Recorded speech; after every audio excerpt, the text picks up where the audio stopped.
Test, test, test, test. Test, test, test.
Can you guys, oops, can you guys hear me? Oh my God. Can you even hear me? I think I might be too loud. Wait. Oh yeah, no, you can hear me. Oh my God, you can hear me. Oh my God. I know you can't see me, but the camera's not working. I'm so sorry. I mean, I'm not sorry. Oh good, not too loud, good. Because it was really loud in my ear. Might just have been the last couple weeks I haven't been on, so maybe that's what it is. Good morning. Good morning. See you in September. Do you remember the 21st night of September? Good morning. Oh my goodness. Scott. Oh. And J Rance and Tom and Badger and Peace Love and Josh and Oomph and Pepper Saltina. Pepper Saltina. And there's J Rance again. And there's Kim. And there's Grace Lisa. Oh, love Grace Lisa. I brought cinnamon rolls to celebrate the return. Oh my God, I love it. Hi, Tom. How are you? Meowing Star. Hello. So good to see or you see your name. I saved all my meal prep for today so I can listen while I do it. Oh, J Rance. Muskie. Muskie Devil. You're a little musky devil. It's so nice to be back. I'm almost back. I think I'm halfway back. I have pumpkin muffins. Oh my God, that sounds so good. You're getting your fall pumpkin. Hi, Shore Maid. How are you, darling? Happy September. Oh, I love September. September is a wonderful month, isn't it? I think it's a wonderful month. Yeah, I feel kind of rusty on doing this stuff because I haven't really done anything. Look at even the chat's like you can't even see your names. Jesus Christ. Loser. Anyway, so good morning. Good morning. Oh my gosh, it's so nice to see everyone. I missed you so much. You don't even know.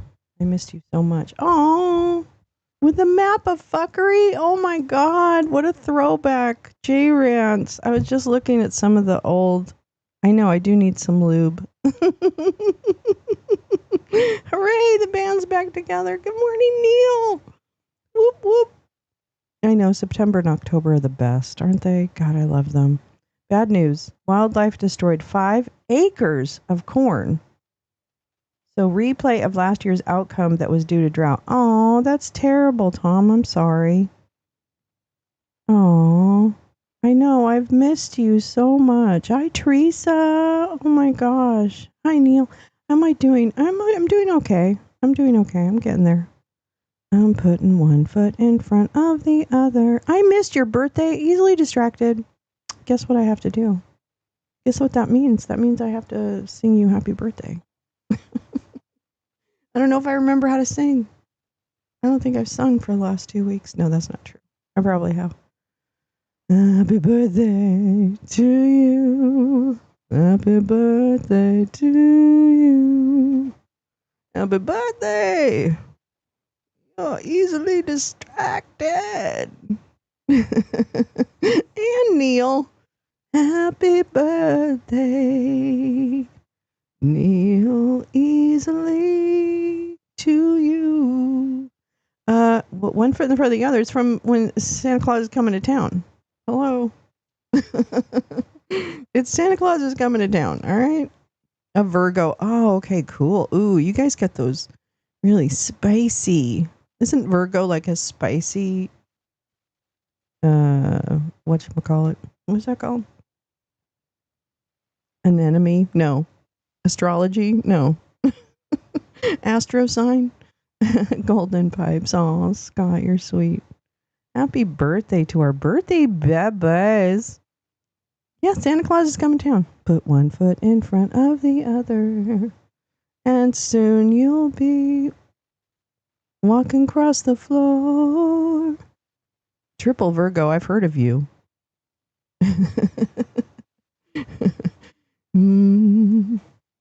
Put one foot in front of the other. And soon they'll be asking you for more. No, I don't know. I don't know what the words of that song are. I don't know what the words of that song are. Anyway, good morning. I missed you all so much. I've had terrible FOMO. And I've been missing out. So it's not even a fear of missing out. I actually have been missing out on all of your greatness. But I got a little bit of it in Discord. Thank God for Discord. I'll tell you right now. Thank goodness for Discord. I love Discord so much. I used to hate it. Now I like it. Like, did you know there's a Lolo National Forest in Montana? I know. Lolo. There's a Lolo, Montana. I remember getting like trolled by someone in the beginning. And they said something about, you're from Lolo, Montana. And I'm like, no, that's not actually really like, true. Max, Liberty Bell is Max. It's your birthday? Really? Or is that not you, Max? It might not be you, Max. I don't know. I'm assuming Liberty Bells is Max, but nice try, troll. I know. I'm like, yeah, why would I choose a nickname that tells you the town that I live in? That just doesn't seem... I know. I'm sorry, Max. Just ignore what you saw there. No. I guess those days are gone, so we don't have to really hide who we are sometimes. Anyway, moving on. Tamale. Hot tamale? No. Triple sun, moon, ascendant. I don't know what triple means. I'm not sure what triple. Does that mean your sun and your moon and your rising is all in the same? I don't know how that works. I'm so sorry. I don't really know. 2 triples. Lolo is lucky. Oh, well, there you go. Today is not my birthday, but I'm a triple Virgo. I think that's great.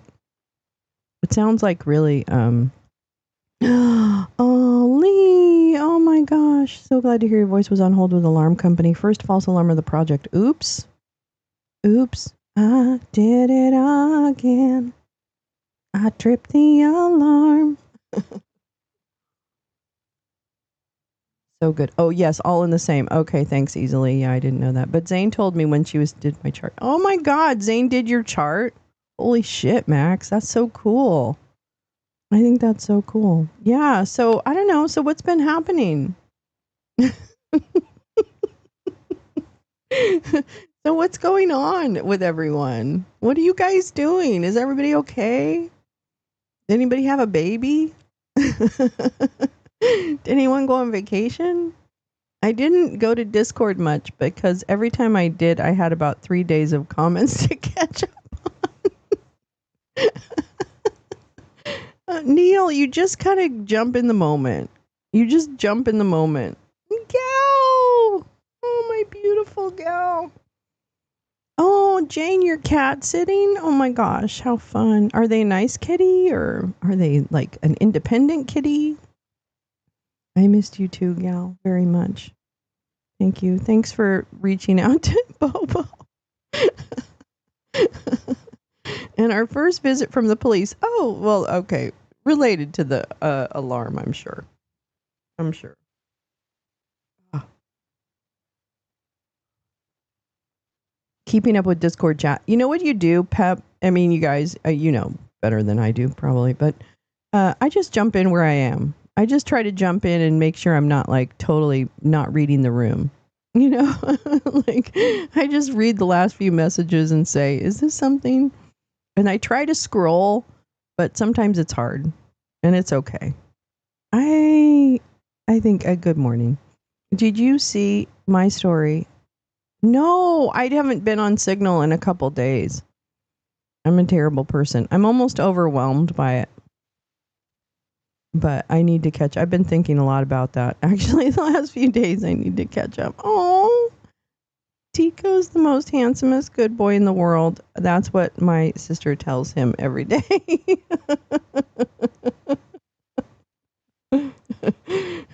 My cat is the most beautiful in the world. At least that's what I tell them every day. It's true. Anyway. I had a driveway in a cement project go sideways. Oh no. Oh God, Grace Lisa, I'm so sorry. I'm so sorry. It's the last thing. It's for you specifically. Oh my God. I'm gonna be really. I love those babies. I love the gal babies more than anything in the whole world. They're the sweetest babies. The sweetest people. Like they're just the nice humans. Gal has raised nice humans. I know. You'd be shocked to hear it, but it's true. She's amazing. Oh my God. Wait, where is it? Oh, I think it's in this one. Hold on. Oh no. Okay. I'm going to mute myself. Hold on.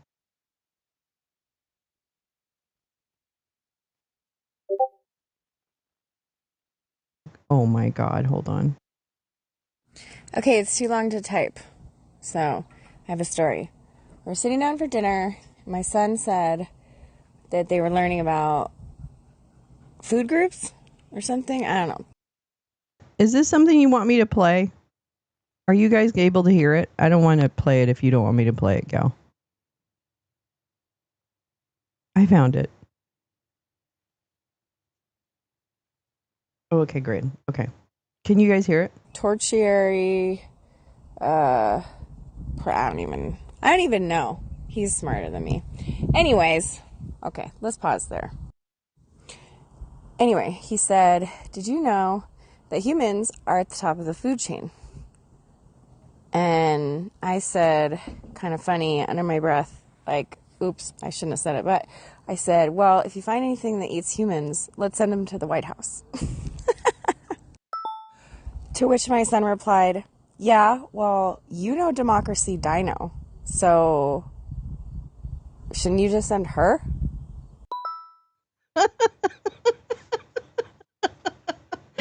Oh, that's my baby. That's my baby. I love him so much. Oh my God, I love him so much. You can send Democracy Dino. Oh, I love that peanut. Oh, he's so sweet. When I met him, he's like, I've seen you on TV. Oh my God, those kids break my heart. I'm telling you right now, they're just the sweetest humans. Sweet, sweet humans. What a beautiful, oh God, you guys are so sweet. I love you guys. Oh my God. Well, there's Lolo. Lolo, Montana is actually really beautiful. Should we go ahead and move to Lolo, Montana? We might as well, right? I think we might as well. Oh, Gal, that's so sweet. Thank you so much. Oh, oh my God, I'm dying. Carrie, good morning, darling. How are you, Carrie? It's so good to see you. Oh, I missed you coming in. Good morning. We could make our own Lolo wood anywhere, and it doesn't have to be a Lolo wood. It's okay. Lolo stories. Oh, Lewis and Clark. Oh, okay. Lolo world. It's just a place where it doesn't matter and everybody gets to be human and nobody's mean to each other. That's my world. That's where the world I want to live in.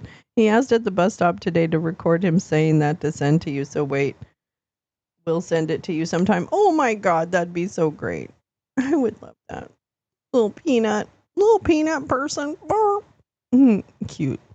We are going to watch the press conference. Hold on. Yeah, we've got some shit. They're back. Back again. Guess who's back? Tell a friend. It's going to be bad. It's all going to be bad. Hold on. Let me see what I've got going on here because I got a few things. Because that's a good. Yeah, the Polish guy is here. Oh, that's not happening for a minute. Hold on. Oh, you know what we missed yesterday was I'm just looking to see. We missed this congressional hearing, a very small one. It was like one of those internal ones about the handling of the Epstein case. Did you guys see that? I didn't even see that was happening yesterday. It's amazing what some rain could do. Oh, I know. God, rain would be nice.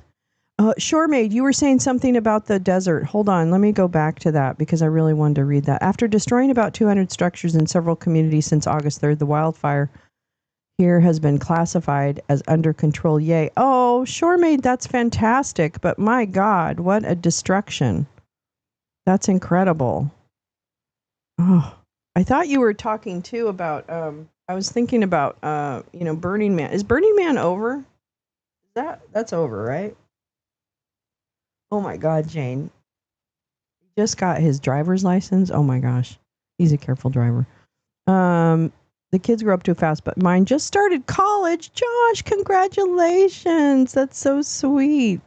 Wait, what did Scott say? Scott, what did you say? Hold on. What are we congratulating Scott for? What happened? I missed it. Damn it. How'd I miss it? Are we gonna watch the news conference today? Yeah. I jump in and someone has just typed, ignore him, he's a complete troll. And then I have to scroll back to see who people are talking about. Neil's like, I can't. I need to know what people are talking about. Oh, I know. I hate it when that happens. Yeah, ended Sunday officially, but some people stay out there to clean up for weeks. Oh, I would imagine. Oh my gosh, everybody's cat sitting? Oh my God, Scott, you are too? Holy moly. There you go.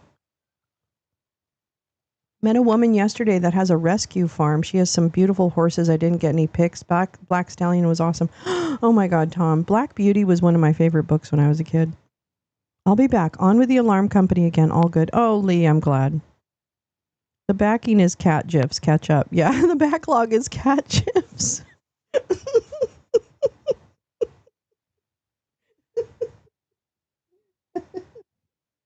Don't worry. It's just cat gifs. Don't worry. And Max is like, I am not going to sit. I'm not going to sit on your cat. So there. Yeah. Oh shit, man. The backlog is cat chips.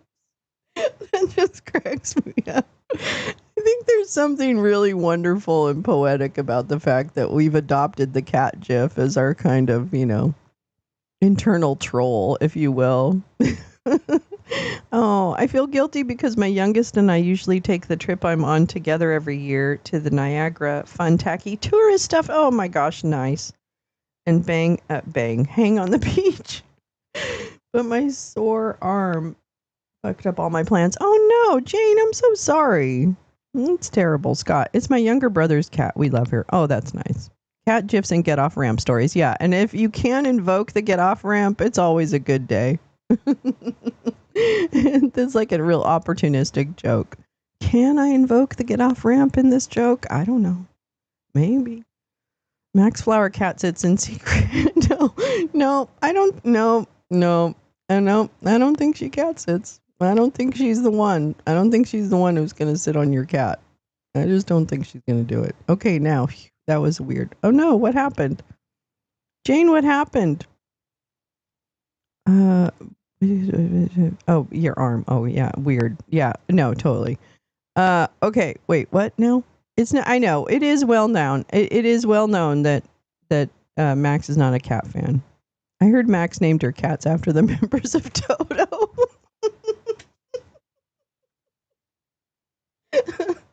I bless the rains down in Africa. Oh my gosh. Oh, Jane, I'm sorry. I hope you're okay. Yeah, so we've got a lot of weird things happening.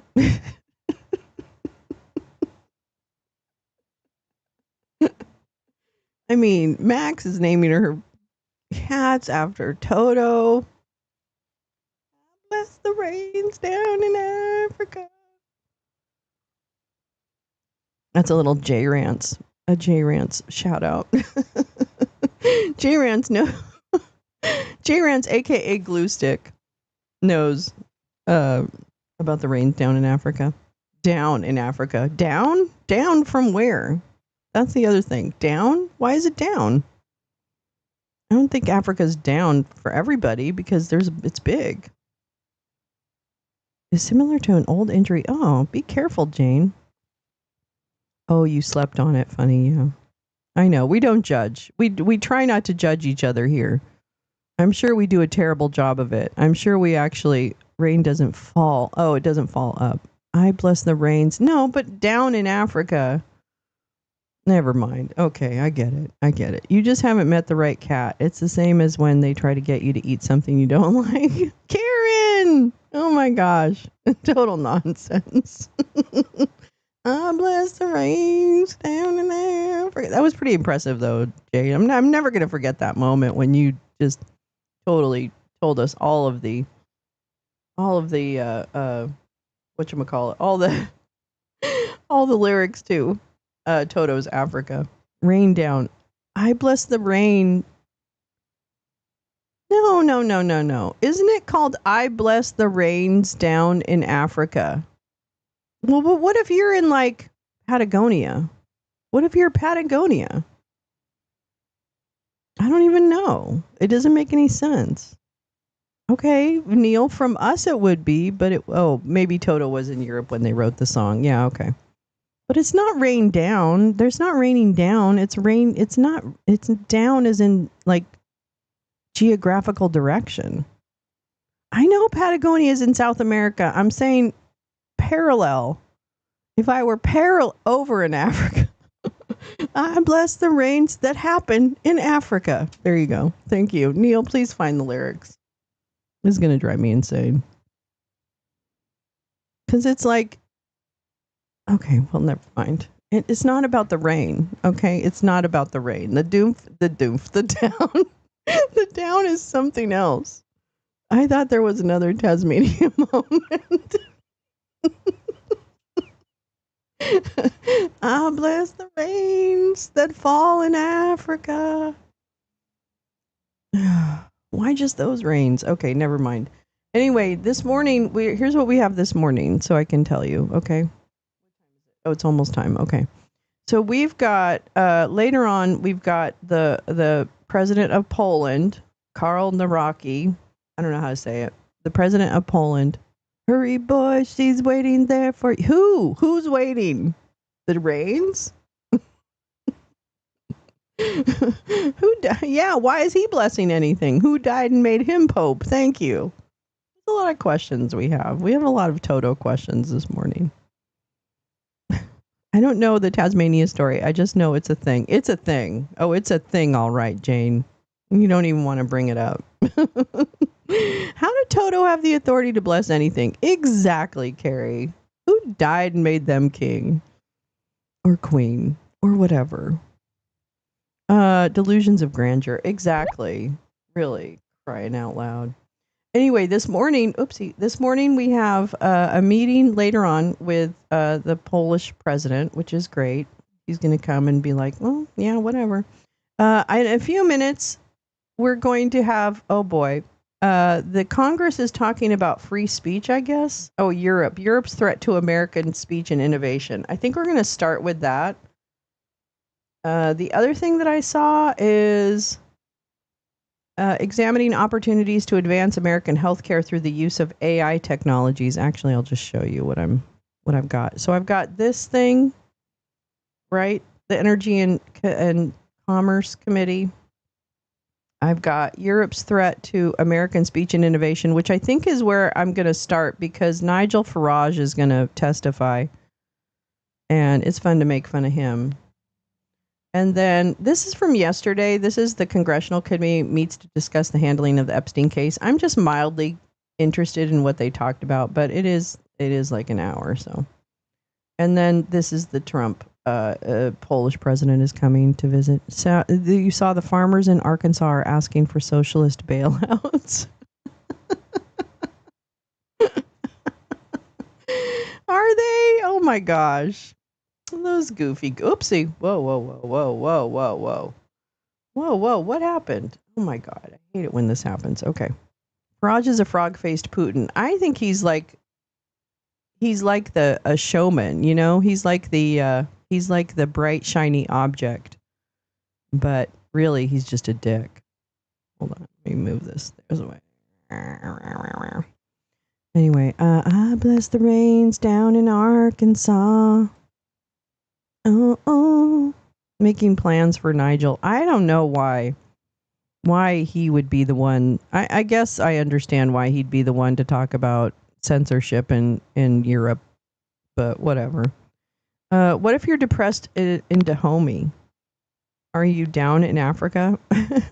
Are you sad? Are you sad? The more I learn about generative AI, the less I respect its usage under any circumstance. I know, Meowing Star. Here's the thing. I mean, I really feel this way about AI. It is here. It is not going away, but we have an opportunity. We're missing that opportunity, so I don't hold out much hope that we're going to face the opportunity. But the opportunity that I think we have is that we could make it, we could put guardrails on this tool. But no, I don't think we're going to. But I'm not like totally. Although, and then the other piece is that I don't know how we solve this, because I think the burgeoning crisis that's coming is the energy crisis that AI and Bitcoin and other types of digital, digital, I don't know, stuff. It really. I just feel like it's, the impact to the environment as well as just the nazification of, common knowledge, if you will, because that's a huge risk, I think, in many respects. I just think it's a big, powerful thing that is really changing our lives now. I spoke yesterday. I was rescheduling a doctor's appointment yesterday. And I had an AI person talk to me and schedule the call. I'm going to be honest with you. It was actually a pretty pleasant experience. I know that sounds weird, but it was like, it was a conversational voice. You knew it was a robot, so it's not like you didn't know it was a robot. But it was a very conversational voice, and it actually got through the phone call very efficiently, much more so than like an automated attendant. right? So it was very different from an automated attendant experience where you're pushing buttons or you're trying to spell your name or something like that. This was very much like a person that was, talking you through, okay, well, now let's do this. Okay, now this, it was shockingly effective. Yes. So I can see where AI as a tool, of course, is very powerful, is very helpful, blah, blah, blah. And it's got a big but, right? AI has a big but. And its but is a couple things. Its but is an environmental one where we just have we can't fathom how much energy this is going to take and what that's going to do. And then the other piece is that, like it just has so much power over our lives. And the other piece is the environmental. Like it's going to accelerate the damage to the environment that we're doing. So I don't know. It's hard to be excited about AI, even though I can see the practical applications of it. It's hard to get very excited about it in many respects. So I understand. And generative AI is very scary because, computers can think more. And people who have been knowledgeable about AI and been in the industry have been warning us. And it's okay to listen to warnings, I think. Like it's okay to listen to warnings and say, hey, maybe we need to take a step back. But of course, we're not. We're not. On hold for 16 minutes is my time limit. Oh gosh, Lee, I'm so sorry. What a pain in the ass. It was construction debris from Lincoln bedroom maintenance. Is that true, Karen? The stuff being thrown out. So yeah, yesterday, or this weekend, I guess, if you were listening to some regular whatever in the news, someone was filmed from another building throwing stuff out of a window at the White House. But the first excuse by Trump when he was confronted with it by like Peter Doocy, or of all people, that stuff was being thrown out of a window of the White House, if you hadn't seen that little shot. First, Trump said that the windows don't open. What? What do you mean the windows don't open? Is that true? I don't even know if that's true or not. I mean, I don't really get it. Max says, Lisa, the White House separately stated it was a contractor tossing out debris while Schlump wasn't there. But Grace Lisa says, also, what was in the black bag dumped out of the White House window? Yeah, I know. He said it was maybe he didn't. Oh my God. Maybe it was a colostomy bag. Oh God, terrible. This is terrible. So let me get this right. AI replaces humans in jobs. Then the humans can't buy the products from the AI company because they don't have a job. Whoops. Oops. Oopsie. Schlump said the windows are, you couldn't even lift a window. Even if you wanted to open that window, Max, it's so heavy. You can't open that window. That's right. Amazing. Amazing. Oh wait, I gotta stop these other ones. Hold on. Hold on to your love for me because I love you, truly do. I love you, yes I do. Oops, that's not the one I wanted. Is. I need to put the system on test when workers are here. Oh God, I mean that's so. Alarm systems can be so overwhelming. My brother had one, and he's like, I don't know. It just tells you he can't even control his own alarm system. Shade of putty suitcase. Venezuela. Oh yeah, Venezuela isn't saying anything about the supposed strike. One account says it's AI. Really?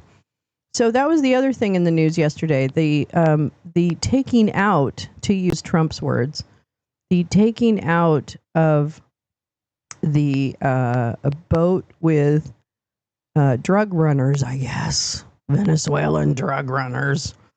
11 people killed. 11 people killed. I don't know. Yeah, Maduro hasn't said anything about that. I'm going to be honest with you. I don't really get the Maduro thing. Okay. I thought Maduro was a friend of the bad people. I thought he was a friend of like Republicans. Am I mistaken that he's not a friend of Republicans? I really thought he was. I really thought he was like a buddy, but maybe I'm wrong. I could be wrong. I guess I'm wrong. Hold on. Let me just turn the sound down on these other windows so that I'm not like. Na na na na na na na. Gal shared a Hegseth on Fox this morning, tripping over his words about it, and China said we shouldn't have done that. Oh boy. Yeah, so no due process then, just boom. And just take you out of the water. Well, no, there's no due process. That we know. Universal basic income is becoming more palatable. Yeah, when do we get that? I think that would be a fine thing. NASA has no notice that the space station is going to Alabama. What? Oh yeah, what's going on with that? So Tuberville finally got his way. I'm going to tell you right now, the best reporting on the Tuberville situation and the space stuff is Tina. Our beautiful Tina has the most wonderful reporting from years. I mean, going back years. Tina has been on the Tommy Tuberville train, if you will, then for years. Oh, designated terrorists don't get due process. Oh, okay. Okay. Get it. I got it. I get it. I get it. Oh my God. I did see Xi's military parade this morning. I actually took a great picture of it. Hold on. I want that picture because this is a pretty good picture. I thought this was pretty intense. Hold on. Oh, wait. Did I do it on my phone? Oh, man. I did it on my phone. God damn it. Did I? Maybe I didn't. Did I? I don't know. Did I? I'm not sure. Hold on. Let me see if I even did. Because it was such a great. No. Damn it. Damn it. I didn't. It's on my phone. Oh, well. Yeah. I did. It was. I got a great picture of part of the marchers in the Xi parade this morning. It was great. Na na na.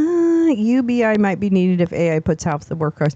Well, I mean, I think Neil that I'm not going to explain this what's happening in my brain right now, but it's almost as if the people who are, like part of this whole world of having AI come in and do things is that, yeah, it should reduce the redundant work or like piecemeal work.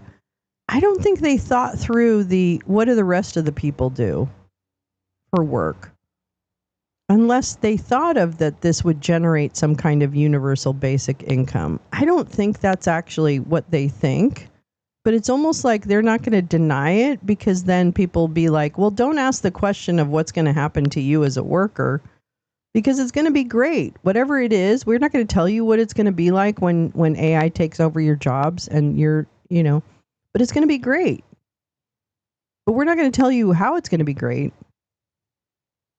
I don't know. What about the Nevada nonsense? Oh, Grace Lisa, what the fuck did I miss? What did I miss?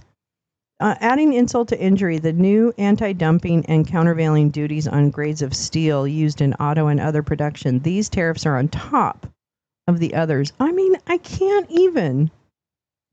You can't make it in the U.S. if no materials. What?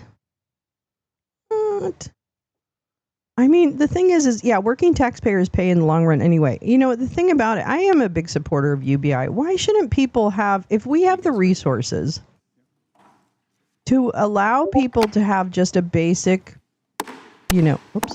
Oh God. Oh my God. Oh my God. To declare a recess at any time. We welcome everyone to today's hearing on Europe's and innovation. The chair now recognizes the gentleman from Alabama. Oh my God, he's back. In the Pledge of Allegiance. Oh, I'm so sorry. Oh, Jimmy Jordan. Jimmy, I thought you died over the summer or something. I thought maybe like you were gone. I hadn't seen you since really January. Oh no, really? Is it happening? Okay, hold on. Hold on, I'll find that. The chair is now recognized for an opening statement. Hold on. And then we will move to our to the ranking member's opening statement, and then our witnesses will get 5 minutes. I want to just take an opportunity maybe before I even do an opening statement to welcome everyone back. Hope everyone had a good break. The ranking member and I, along with a few other members, Mr. Kiley, Mr. Fitzgerald, Mr. Correa, I think Mr. Swalwell and Ms. Crockett all had a wonderful visit to, and Mr. Cohen, to Europe, where we talked about this issue. And you guys went to Europe? I think some valuable information then. So we look forward to today's hearing and hearing from our witnesses. But first, you got to listen to the chairman and the ranking member talk. On August 12th of last year, for you to get up and do something. Well, guess what? Your time is up, and now we're doing it.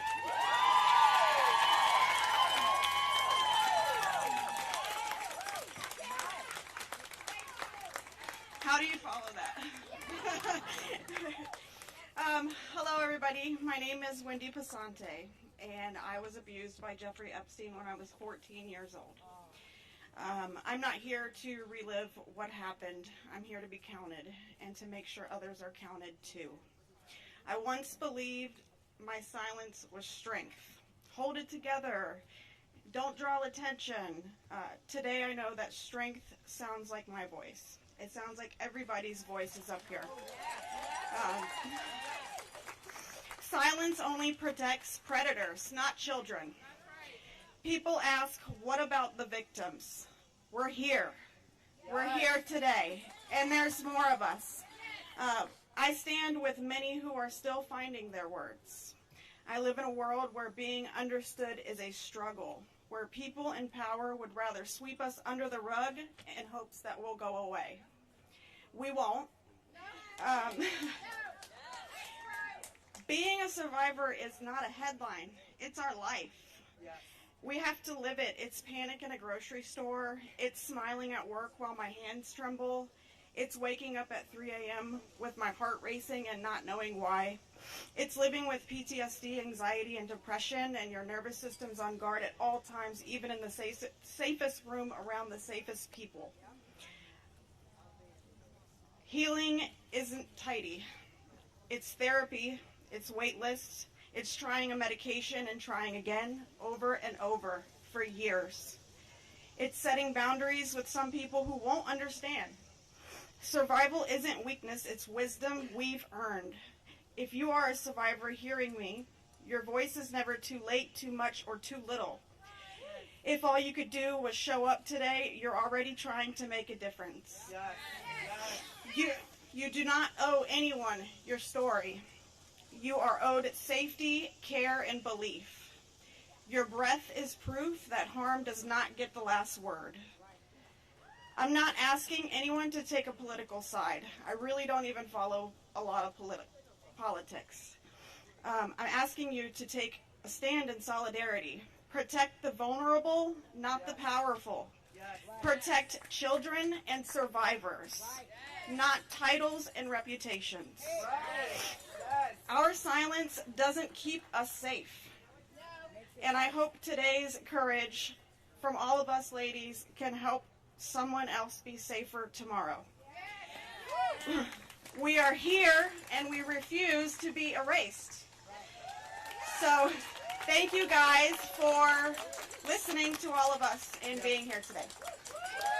I think that's as high as it'll go, Neil. I'm so sorry.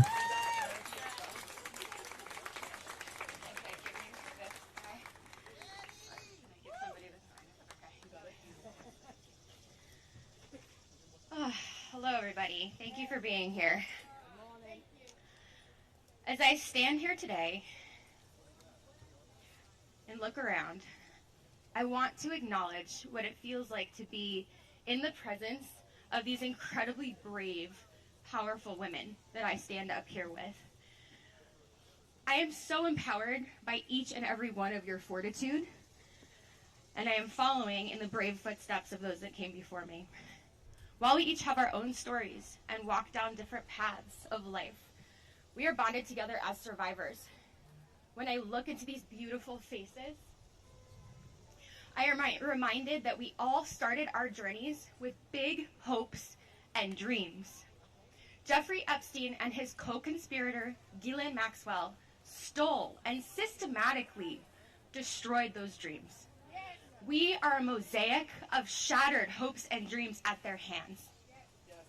As an aspiring dancer, the manipulation came in forms of offering me dance studio space, discussing opportunities to meet with ballet masters, and aiding a very ill family member of mine, none of which would ever come to pass. Instead, I was left in a cycle of abuse that wore me down and broke me.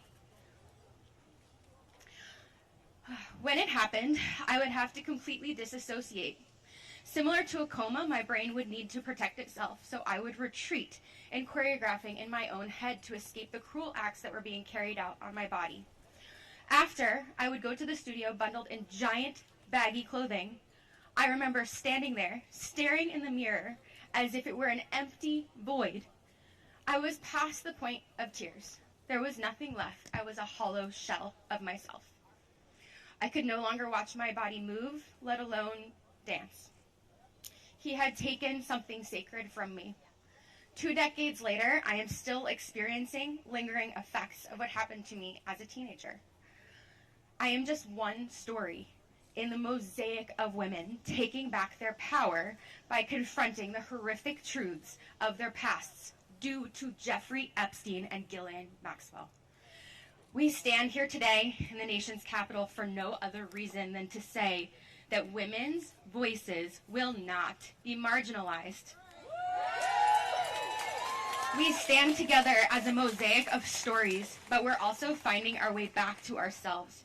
We are reclaiming the fragmented shards of the hopes and dreams of our past to paint a better future for the next generation of women. This story has come to Washington to be told. We will be heard. Thank you. No, this is great. These women are amazing.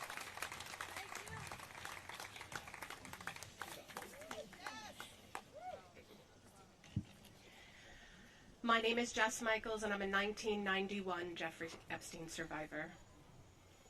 27 years. For 27 years, I thought I was the only one that Jeffrey Epstein raped. I believed I was alone, and I was kept silent by the shame that was inside me and by the fear outside in the world. But I wasn't the only one. None of us were. And what once kept us silent now fuels that fire and the power of our voices. We are not the footnotes in some infamous predator's tabloid article. We are the experts and the subjects of this story. Yes. We are the proof that fear did not break us. Yes. And we don't just speak for ourselves, but for every survivor whose story is still unspoken. Yes. For those not with us today. For Virginia, whose courage lit the path and opened the door for us to walk through. This is what power looks like. Survivors united, voices joined, refusing to be dismissed. Know this, justice and accountability are not favors from the powerful. They are obligations decades overdue. This moment began with Epstein's crimes, but it's going to be remembered for survivors demanding justice, demanding truth, demanding accountability, and we will not stop until survivor voices shape justice, transform culture, and define the Hey, future. Black Bear. We are no longer whispers. We are one powerful voice too loud to ignore, and we will never be silenced again. Thank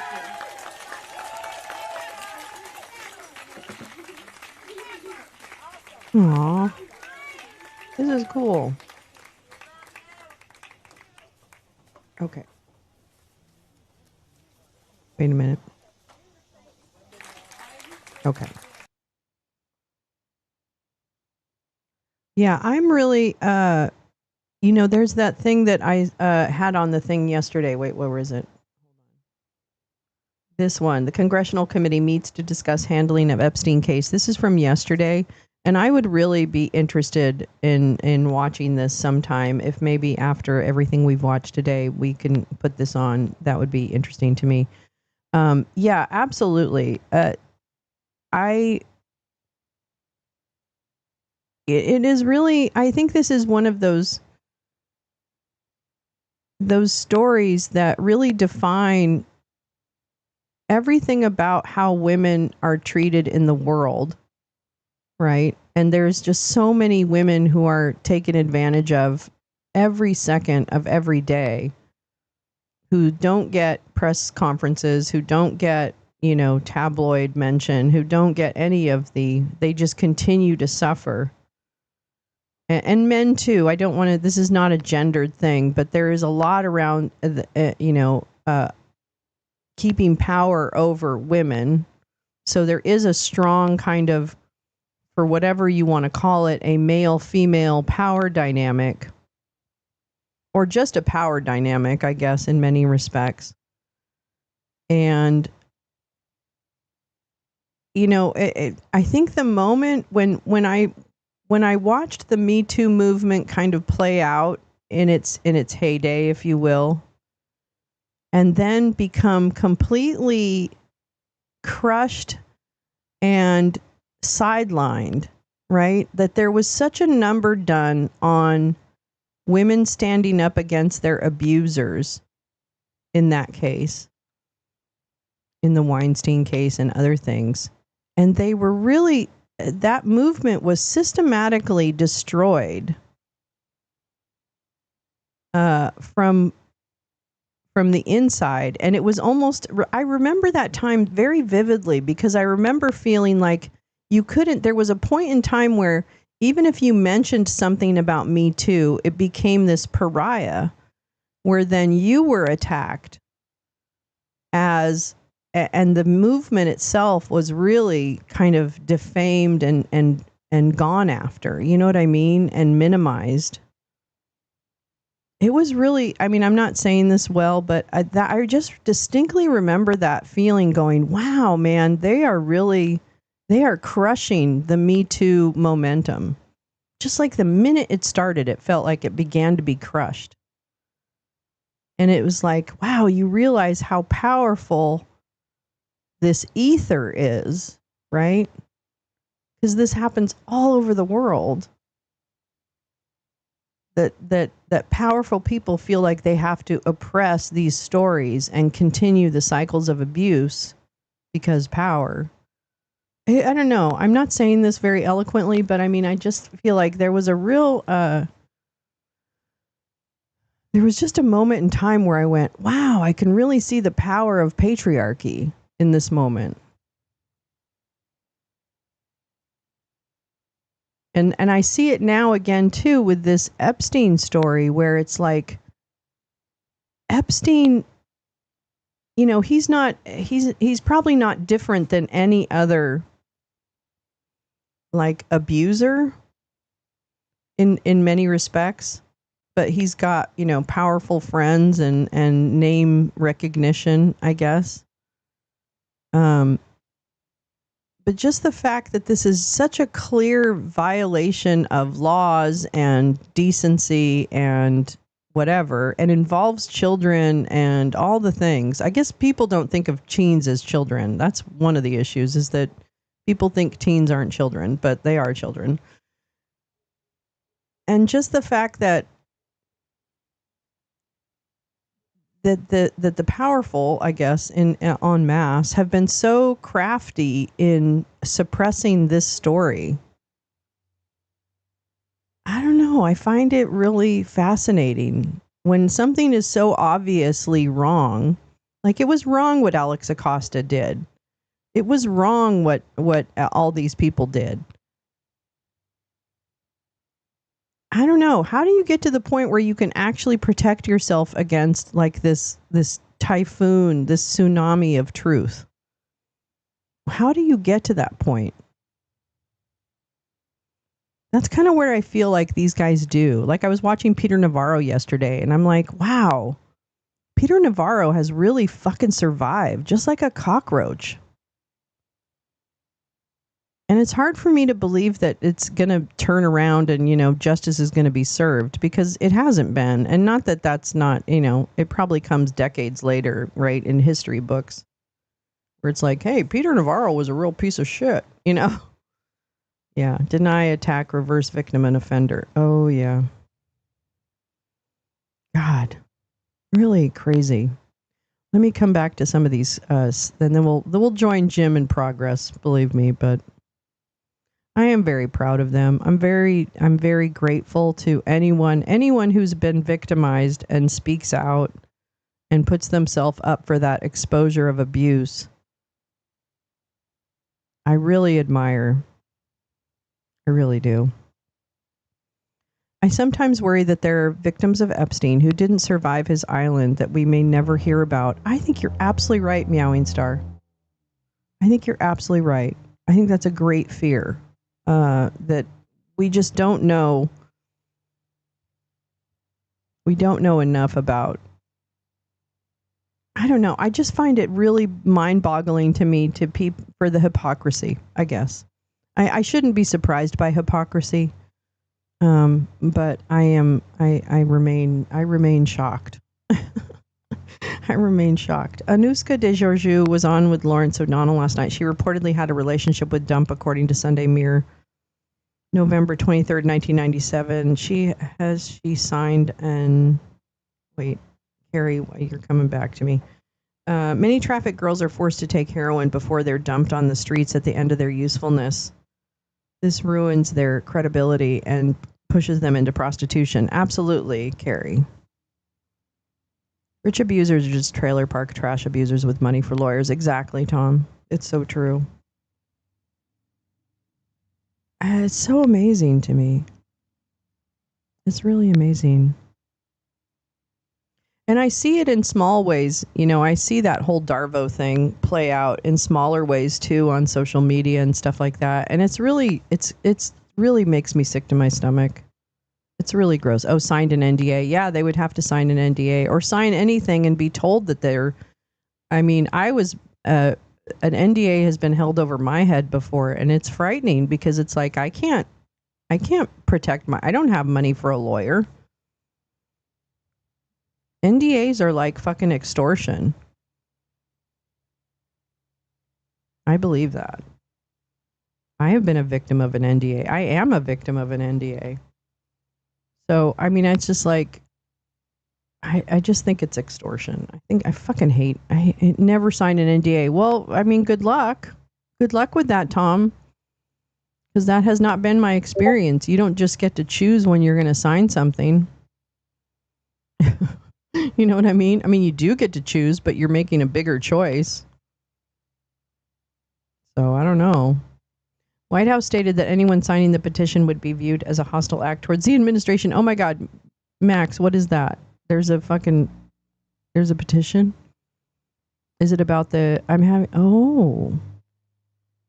Thomas Massey said yesterday a man on the list was running ads against him in his district. Oh my God, that's so weird. The other thing what was I gonna say?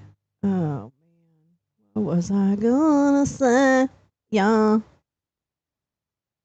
Is this the, oh no, that's American healthcare. Okay. I kind of got us all off track here, didn't I? Oh, there it is. Okay. There it is. All right. There's Jimmy Jordan. Yeah. I forgot where I was, but okay. I'm a little rusty. I walk away when shady people try and con me. Sometimes I go after them with law enforcement. Yeah. Oh, I bet. Yes, people have to sign NDAs all the time. It's just it's gross. And it doesn't always, it's not always, I guess, a bad thing. Not a bad thing, but it's not always nefarious acts, I guess. Sometimes it's just proprietary information, but at the same time, I still think it's an act of extortion. Has DeGiorgio signed an NDA? Lawrence didn't mention her relationship with Dump. Here's the other thing. There are people who know about the shit that's gone down. And this is my problem. My problem with all of these people, and why I won't give a lot of grace to people who are like, oh, let me speak out against something. Like I was in the administration, but now I don't like the administration.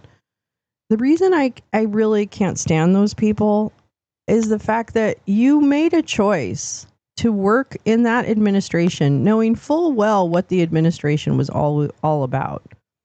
So save me the moment where you all of a sudden have a conscience and now you're deciding that this is, something you need to do.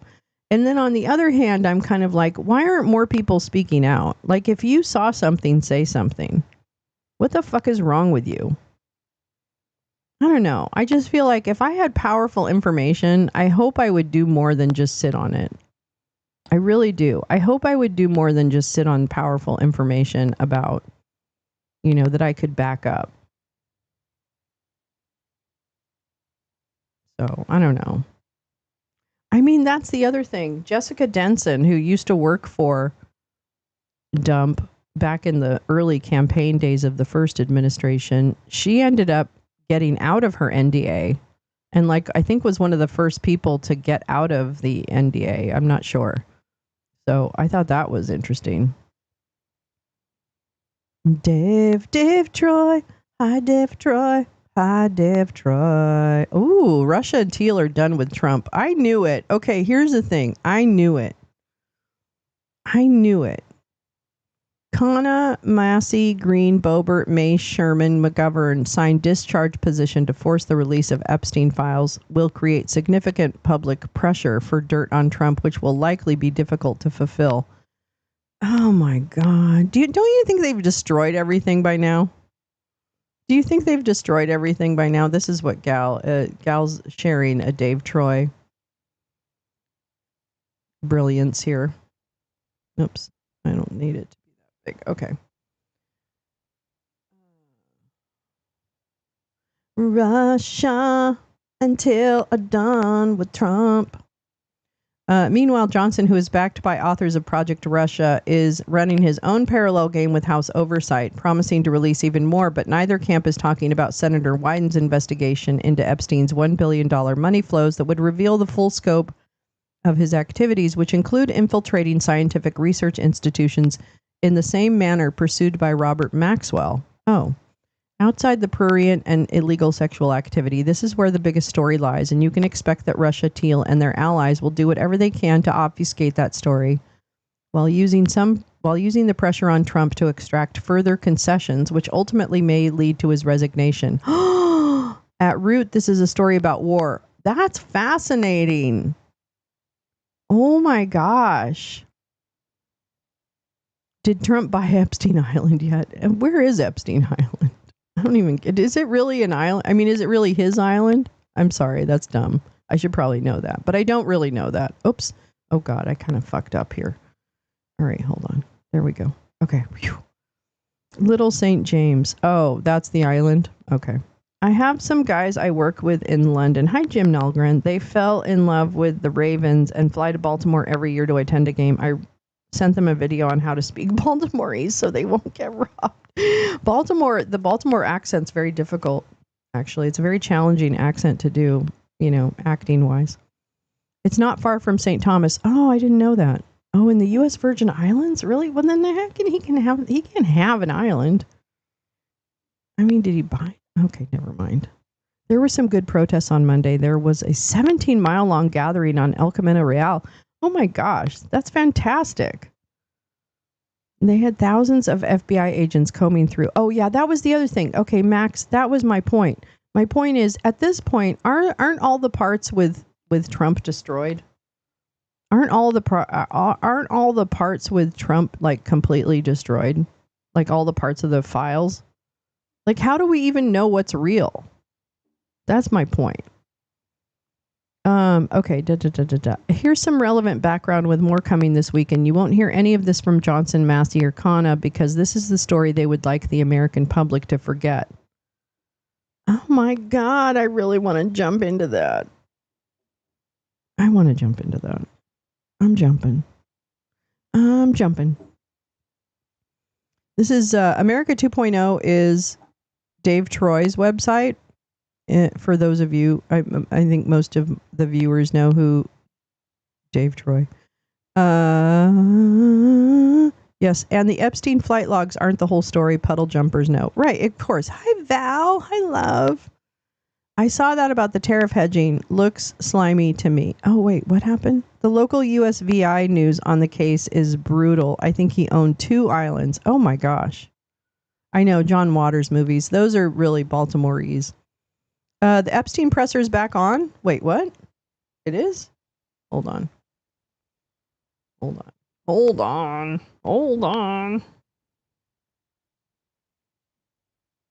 Oh, we're all over the place today. We're back, people. Let me see. Are they? Oh, wait, there's another presser. Okay, I can't use his because he'll strike me. So hold on. Let me just find something I can actually use. Na na na na na na na na na. Oh, here we go. Committee.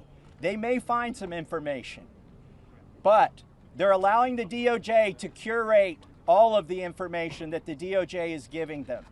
If you've looked at the pages they've released so far, they're heavily redacted. Look at Marjorie Taylor Three Toes. And 97% of this is already in the public domain. So thank you, I'm Teresa. calling on my colleagues. Be one of the next 2 who sponsors this discharge petition. I think it's shameful that this has been called a hoax.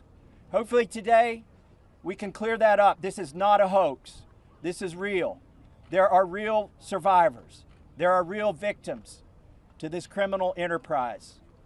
And the perpetrators are being protected because they're rich and powerful and political donors to the establishment here in Washington, D.C. So today we're standing with these survivors and we're giving them a voice. And I want to close by thanking them. They are brave. I hope they encourage other survivors to come forward and to tell their stories, not just of Jeffrey Epstein and Maxwell, but anywhere in the country. This is a message that we are sending. This is a litmus test. Can we drain the swamp? Are there people who are outside of the reach of the law? I don't think there should be. So hopefully today we'll get 2 more signatures on the discharge petition. That's all we need. And with that, I want to introduce the bravest woman in Congress, Marjorie Taylor Greene. I find it interesting that the 3 Republican co-sponsors are women. These are women standing up for women. Oh, well. And Marjorie was the first to do it. And I think she deserves all of our gratitude for breaking that barrier and leading the way for the other Republicans. Hopefully they can find their spines as well. And with that, I give you Marjorie Taylor Greene. Yes. Good morning. This is my 5th year in Congress, and this is the largest press conference that I've seen since I've been here. And this is because this is an issue that matters so much to Americans. This is so curious. That doesn't have political boundaries.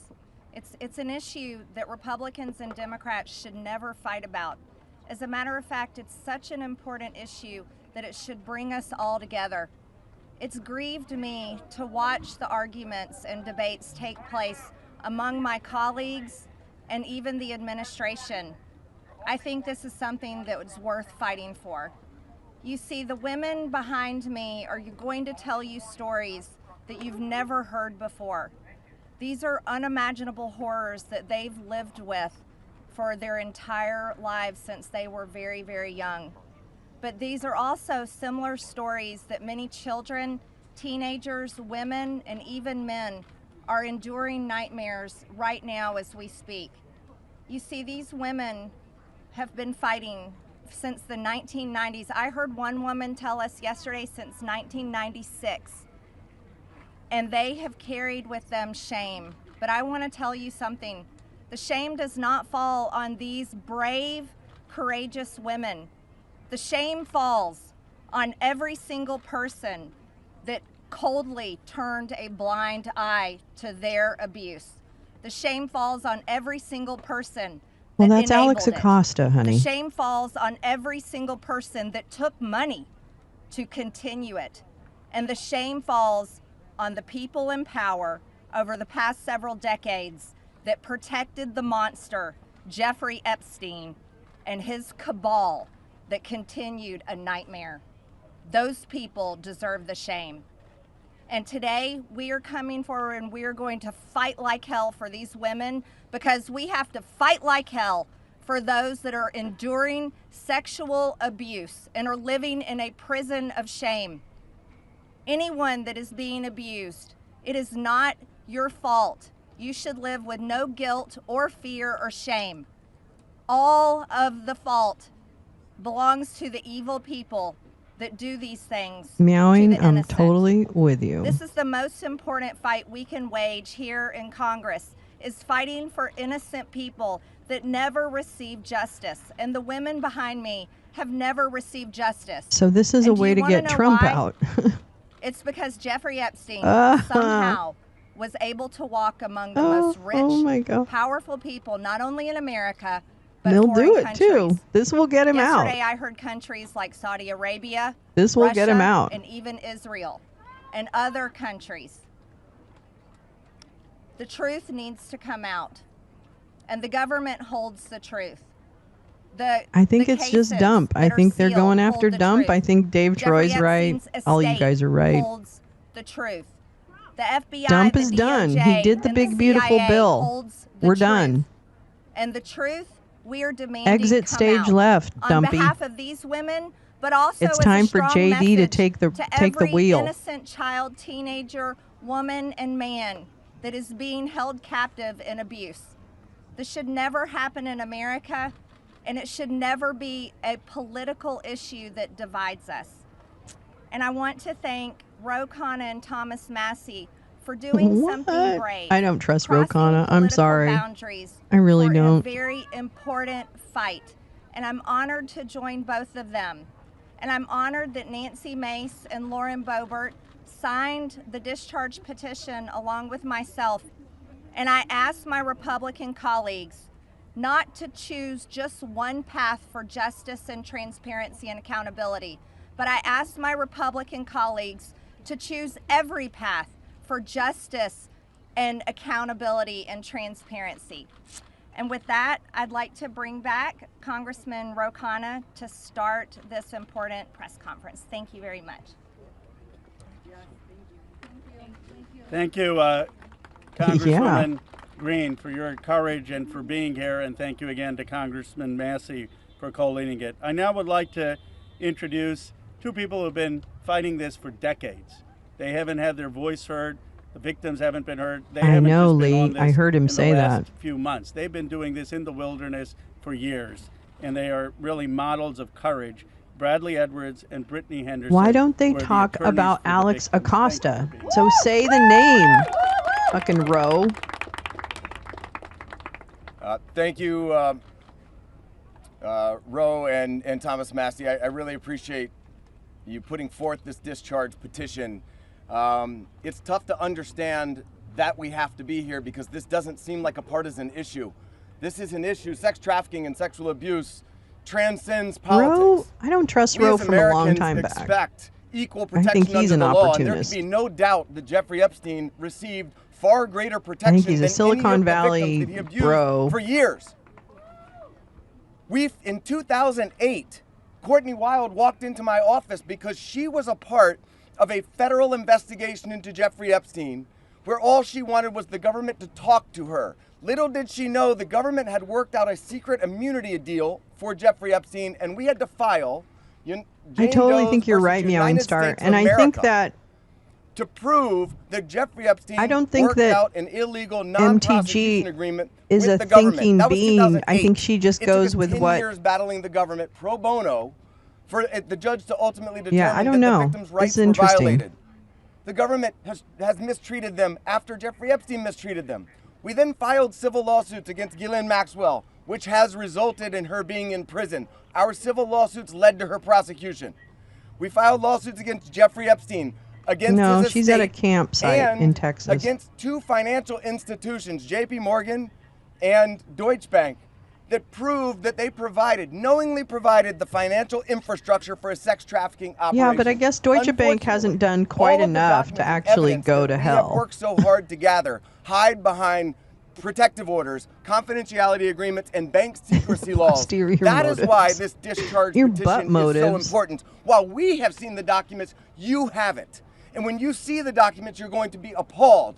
And the American people I think there's a reason she does think, but I also don't want to give these people too much credit. They're not that smart. Off limits. That means they're not the thinking documents in 3 the steps possession of ahead. The CIA should be made available. Those in the possession of the FBI going back decades should be made available. The SEC, financial records in the possession of FinCEN should be made available. Gals got Everybody it. knows MTG that is the most hardcore Q believers. This is authentic for her. She truly believes what she's saying, and I actually think she cares. I know. Well, and things can be weird. No one is a monolith. Right, they have been courageous and fought through this whole thing. That makes a lot of sense, though. Whether you're a Republican or you're a Democrat, this one is an easy call. You're an American who cares about equal rights and equal protection under the law. If you care about these women, if you care about our country, everybody there, if you care about this issue, this should pass with flying colors. I really appreciate everybody being here.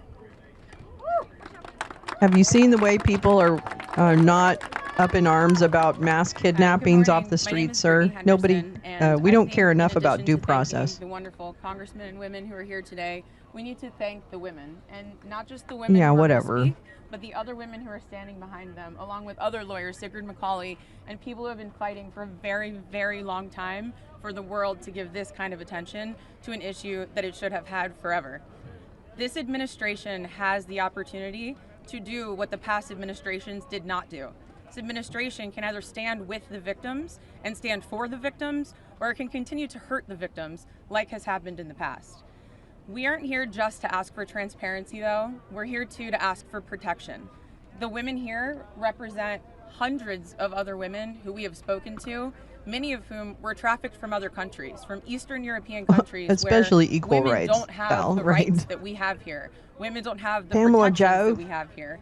And those women are terrified Pamela Joe that is their complicit. names will be released in these files. The government won't know that they're victims to redact and protect them. So we ask that you please, whoever is going to be in charge of redacting these files and in charge of this transparency, do it in a way that protects the women brave enough to be here, but also protects the women who are terrified that every day when they turn the TV on, something bad is going to happen to them in Ukraine, in Russia, in whatever country they live in, because no one is listening to them there.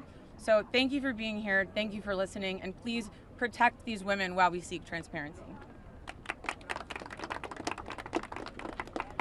Good morning. My name is Anushka DeGiorgio, and I stand before you today as a survivor of both Jeffrey Epstein and Ghislaine Maxwell. I want to thank Congressmen Massey and Khanna for their role in putting together this very, very important bill. Every day of this journey toward healing has come at a profound cost to my mental health. But I am here. I chose to come because this bill really matters. I speak today not only in service of my own recovery from trauma inflicted by Maxwell and Epstein, but to honor the lives, the courage and sacrifices of Virginia Giuffre, Caroline Andriano, and others who could not continue. Their voices mattered. Their stories must not be forgotten. Accountability is what makes a society civilized. Equal opportunity and equal consequence for all. Consequences are not about punishment alone. They exist to deter future harm, to protect vulnerable, and to set a standard of justice. If Ghislaine Maxwell were pardoned, it would undermine all the sacrifices I made to testify and make mockery of mine and all survivors' suffering. That is why the Epstein Files Transparency Act is so essential. It requires the Department of Justice release all the records related to Epstein and Maxwell investigations, flight logs, immunity deals, internal communications, and even the records surrounding Epstein's detention and death. And crucially, it forbids withholding documents simply because of embarrassment, reputational harm, or political sensitivity. This is about ending secrecy wherever abuse of power takes root. But transparency alone is not enough. Survivors need protection, They're all together, resources, and legal support. If this Congress is serious about justice, then let this moment also affirm your commitment to provide victims with the legal aid they need to confront abusers, to navigate complex systems, and to reclaim their power. Transparency must be matched by support, or else too many victims will remain silent out of fear and lack of access. The statistics demand action. Nearly 1 in 5 women in America will experience rape or attempted rape in her lifetime. Every 74 seconds, someone is sexually assaulted. Every 9 minutes, that person is a child. These are not numbers, they are people. They are your daughters, your sons, your constituents. What's the fucking your friends. kerfuffle over there? Statistically, 1 in 5 of your families will face this nightmare. The days of sweeping this under the rug are over. We, the survivors, say no more. I want to help create a world where survivors of sexual abuse and abuse of power can come forward safely. And I ask Congress to join me in that effort, not only by passing this bill, but by ensuring that those who step forward have legal support to face their abusers and see justice done. When Judge Berman gave Epstein survivors the chance to finally speak, the world listened. After so many years, survivors were heard. That moment was historic, and so is this moment. For me, the turning point was when I had my daughter, and on the day she was born, I knew I had a responsibility to protect her and to protect all children. I have to use my voice, the voice that had been silenced by fear and shame for so many years. Make no mistake, my polished exterior is a shield hiding a wound that still bleeds. But through this wound, I have found purpose. To be part of lasting change in how we confront exploitation and abuse. And to be clear, the only motive for opposing this bill would be to conceal wrongdoing. You have a choice. Stand with the truth, or with the lies that have protected predators for decades. I am no longer weak. I am no longer powerless. Hi, Lucy's mommy. I think And there's I'm no something with longer alone. Massey. And with your vote, neither will the next generation be. President Trump, you have so much influence and power in this situation. Please I know, but use I'd like that to punch him in the influence and power throat. to help us. How about that? Because Jane? we need it now, and this country needs it now. Thank you. Yes. Hi, Badger. Hi, baby. Hello. My name is Annie Farmer, and I was 16 years old when I was flown to New Mexico to spend a weekend with Epstein and Maxwell. That same year, 1996, my sister, Maria Farmer, reported what happened to me there, along with reporting her own assault at their hands. Thanks. And their Mommy, I theft miss you of too. sensitive Black photos Bear. of herself, of me, and our younger Bill sister. Bud is that Black she had Bear. taken from reports of Hi. figure I want an skater. apology from MTG before. I am now Yeah, well, 46 years exactly. 30 years later, we still do not know why that report wasn't properly investigated, or why Epstein and his associates were allowed to harm hundreds, if not thousands, of other girls and young women. We have never been told whether those images were found when they discovered a large amount of child sexual abuse material on his property. As a psychologist, I understand that when the systems meant to protect us recreate the abuse cycle, the betrayal that occurs can be just as damaging as the original trauma.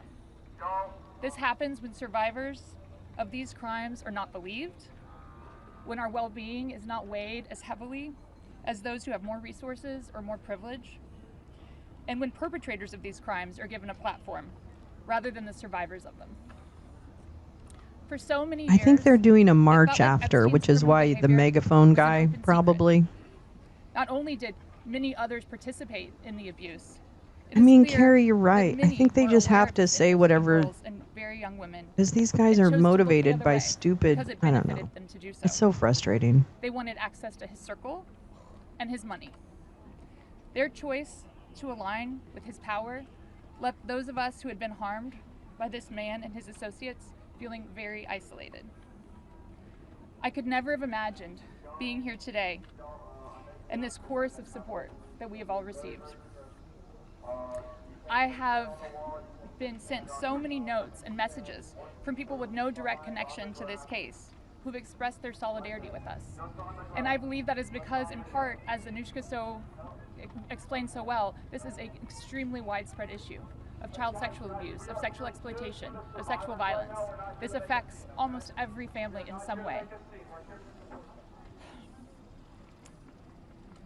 From my conversations with women in these last few days, The guy with the and megaphone from is going all to of the get support that we've fired. received, it's very clear to me that we are not going away, and we are not going to be quiet, and we are not going to give up. And I ask the American public to stand with us and not give up. At a time with record high levels of distrust in our institutions and a perception that there are two Americas, one for those with power and privilege and one for everyone else, passing this Epstein transparency bill is one important step that can be taken to prove to Americans that the government does not side with sexual perpetrators.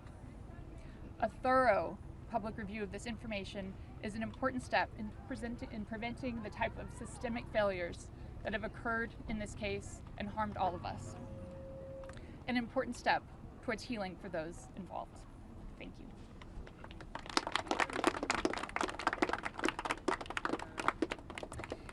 Hello everyone. I'd like to say thank you everyone for being here today on this very powerful and special day for all of us here. My name is Marina Lacerda. I was minor victim 1 in federal indictment of Jeffrey Epstein in New York in 2019. I was one of dozens of girls that I personally know who were forced into Jeffrey's mansion on 9 East 71 Street in New York City when we were just kids. Today is the first time that I ever speak publicly about what happened to me. I never thought that I would find myself here. The only reason that I am here is because it feels like the people who matter in this country finally care about what we have to say. As an immigrant from Brazil, I feel empowered knowing that the little girl struggling to get by at 14 and 15 years old finally has a voice. For the first time, I feel like I matter as an American. I was only 14 years old when I met Jeffrey. It was the summer of high school. I was working 3 jobs to try to support my mom and my sister when a friend of mine in the neighborhood told me that I could make $300 to give an older guy a massage. It went from a dream job to the worst nightmare. Jeffrey assistant Leslie Groff would call me and tell me that I needed to be at the house so often that I ended up dropping out of high school before 9th grade. And I never went back. From 14 to 17 years old, I went and worked for Jeffrey instead of receiving an education. Every day I hoped that he would offer me a real job as one of his assistants or something important. I would finally have made it big, as like we say, the American dream. That day never came. I had no way out. I was, until he finally told me that I was too old. There are many pieces of my story that I can't remember, no matter how hard I try. The constant state of wonder causes me so much fear and so much confusion. My therapist says that my brain is just trying to protect itself, but it's so hard to begin to heal knowing that there are people out there who know more about my abuse than I do. The worst part is that the government is still in possession right now. I'm not sure, Karen. Of the documents and information about that could help me remember and get over all of this maybe and help me heal. They have documents with my name on them that were confiscated from Jeffrey Epstein's house and could help me put the pieces of my own life back together. But I don't have any of it. And I know the same is true for many of these women.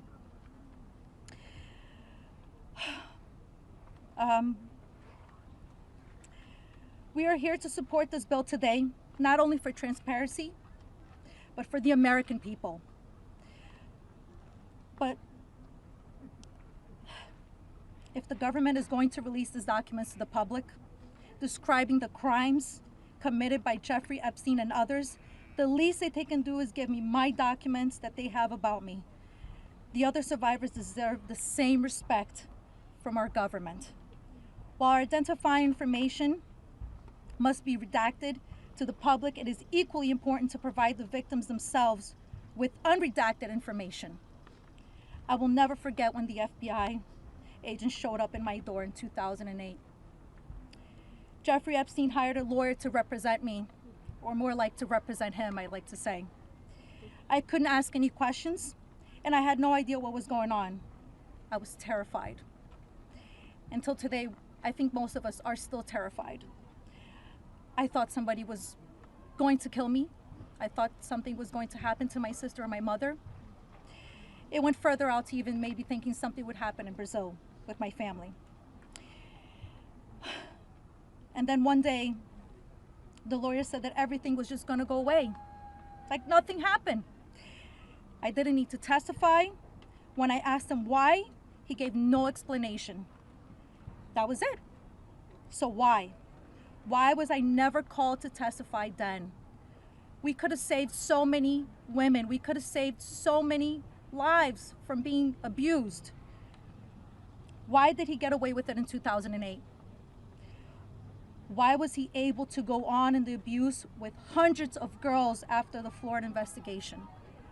Why didn't they let me testify to Alex help Acosta. stop him?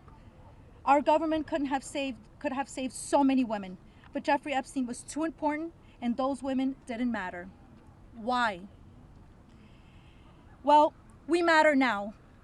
We are here today and we are speaking and we are not going to stop speaking.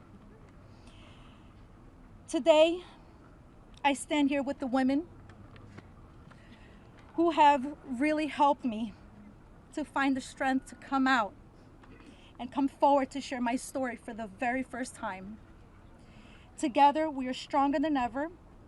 While she may not be with us, Virginia Roberts, we will continue to use our voices to strengthen yours always. Thank you. That's pretty incredible.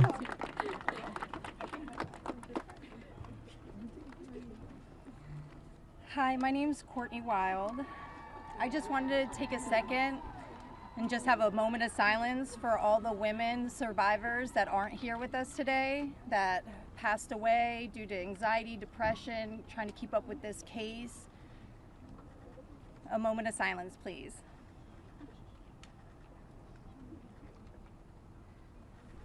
Thank you. My name is Courtney Wild. I was only 14 years old when I was introduced to Jeffrey Epstein by a 13-year-old friend of mine. The details of the abuse that he inflicted on me for years is not important today. In 2028, I was cooperating with the federal government in the investigation of Jeffrey Epstein. They sent me a letter telling me to be patient because this was going to be a lengthy investigation, but at the same time, they refused to talk to me and tell me what was going on. So I hired an attorney, Brad Edwards, because I was hopeful to get some answers.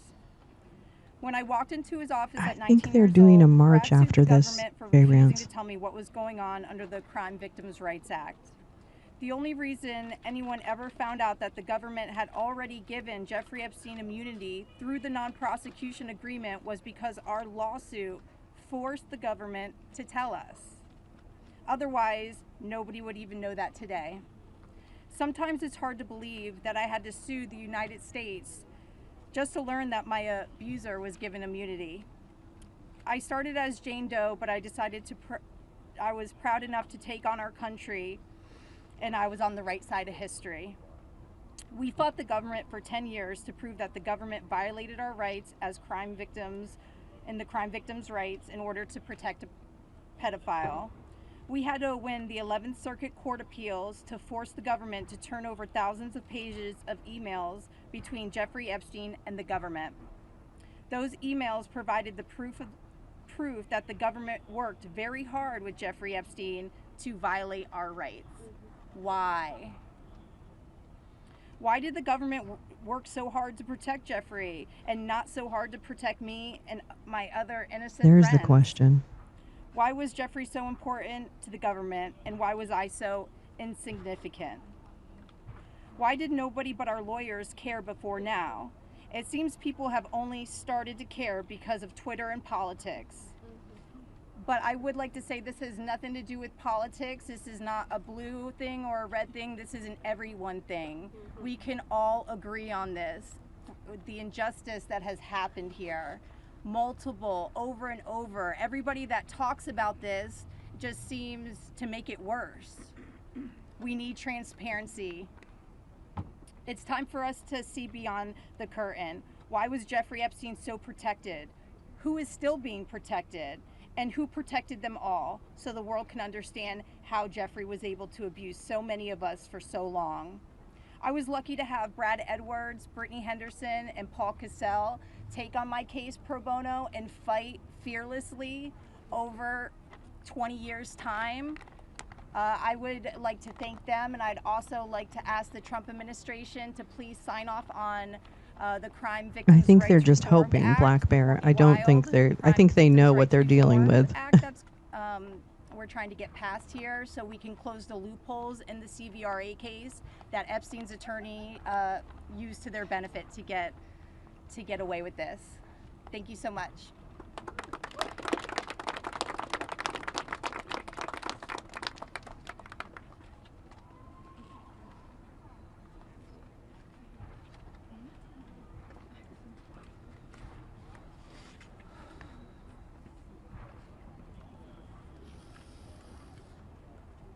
Good morning.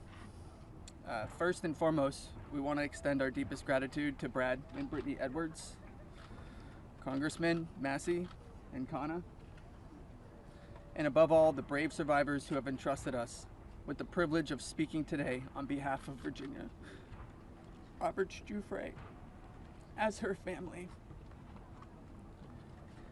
We are here today because we support H.Res.581, the Epstein Files Transparency Act, in its entirety.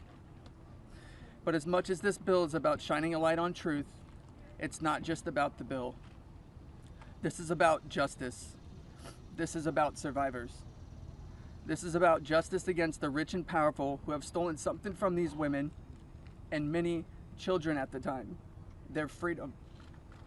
The freedom to live their life without mental and physical scars that have been inflicted upon them by those who thought they were untouchable. The same freedom that these monsters took from these survivors, they should never be afforded.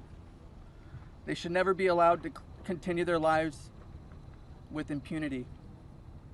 Let's be clear, this is not a political issue. This is not about left or right. This is about humanity. This is about doing what's right. And this is about ensuring that the future we leave behind isn't one where the powerful can hide behind their wealth, their influence, and their money to evade justice. Our plea to you, whether you're a dad, a mom, a brother, or a sister, look your young ones in the face, look them in the eye, and tell them you didn't stand against the very people who raped, molested, and preyed upon children and young women. Tell them you were willing to negotiate a deal. No, Money I should think they're never just be relatives, what makes Josh. something right or wrong. If you vote no, your stance will be clear. You will be choosing to stand on the side of the rich and powerful, allowing money to buy your way out of the consequence. But here's my one ask. Look these survivors in the eye and tell them why. Then, look the people of the United States in the eye and tell them why. And then, when you're alone, look yourself in the mirror and ask yourself why. Virginia said it best, and I quote, "I have physical and mental scars that will never heal. I have memories that will never go away. They say time can heal, but this won't. Not until the justice system makes an example out of these people with so-called privileges. I just call it money. The only time I can begin to heal is when their Thanks, freedom Gal. is Virginia's taken from brother. them just like they did to me and literally thousands of other victims. The survivors of this horrific abuse are watching. The American people are watching. And history is watching. Which side will you be on? Thank you.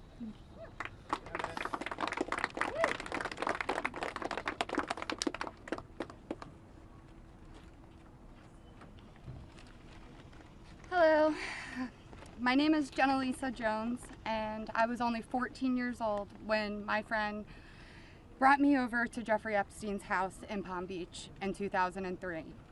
I had a terrible home life, but I was such an innocent kid then. I always did my best in school, and I had such a positive outlook on life.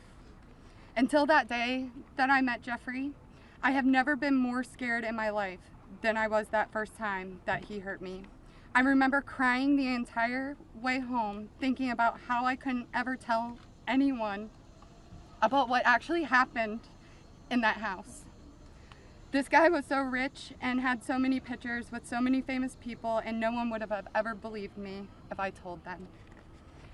I want to thank Congressman Rowe and Congressman Thomas Massey for having me here today. It was really hard for me to find my voice and to become strong enough to speak about my abuse. I didn't come forward until 2019, and even then it was like I was afraid of a ghost. I know that I was just a little kid, but sometimes I still feel like it is my fault that this happened. Being given the opportunity to speak at the United States Capitol building about something that is so important, not just to me and the women before you, but to the entire country. Together, we can finally make a change. And that is thanks to the people like these two congressmen and their teams who actually care about the victims. If you are a member of Congress and you are listening to all of us speak here today, please really listen to us. Please vote for this bill to be passed. Please recognize how important it is for transparency and question, Carrie. relating Where to are the Jeffrey Democratic Epstein. congressmen? Whether you are a Democrat or a Republican, this does not matter. This is not about sides. You are an American, and you are a person who has chosen to serve in an elected position to stand up for those you represent who cannot always stand up for themselves. We are those people. We are the Americans that you promised to protect. And Good point, Jim we Milgren. need your help. Please, President Trump, pass this bill and help us. Although Pamela Make Joe us was feel like our voices are finally the being better heard. choice for him. Thank you.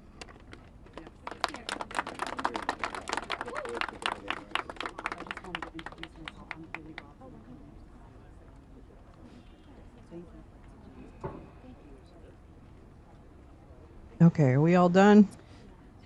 Oh, no. Good afternoon. My name is Haley Robson. I was a 16-year-old high school student athlete who made good grades and had high aspirations for Sorry, college. I thought they were When I wrapping was up. recruited and asked by a classmate of mine alongside with a 20-year-old male if I wanted to give an old rich guy a massage. But what high school girl would not want to do that? That day changed my life forever. And when I got into the massage room, Jeffrey Epstein undressed and asked me to do things to him. My eyes welled up with tears, and I have never been more scared in my life. When it was over, he paid me $200 and requested in exchange that I bring a girl each time to make another $200. I told him I did not want to do that, and then he gave me an ultimatum. Either you come here and massage me when I call you, or you bring me friends of yours to massage, and I will give you $200 per girl for each time she comes. I felt and hoped to never hear from him again, but he called me every day. He was so wealthy and powerful, and he would not let me go. I felt I had no choice. If I disobeyed him, I knew something bad would happen. So knowing I did not want to be sexually abused, I started to bring him other girls from my high school, and he paid me $200 for bringing them. I just hoped each time it would be the last time. One day, the stepmom of one of the girls brought him and called the police on Jeffrey Epstein. The police then called me in for questioning. I had told them the truth despite the fact that I was a teenager and a minor, and I was able to tell the police the names of all the other victims.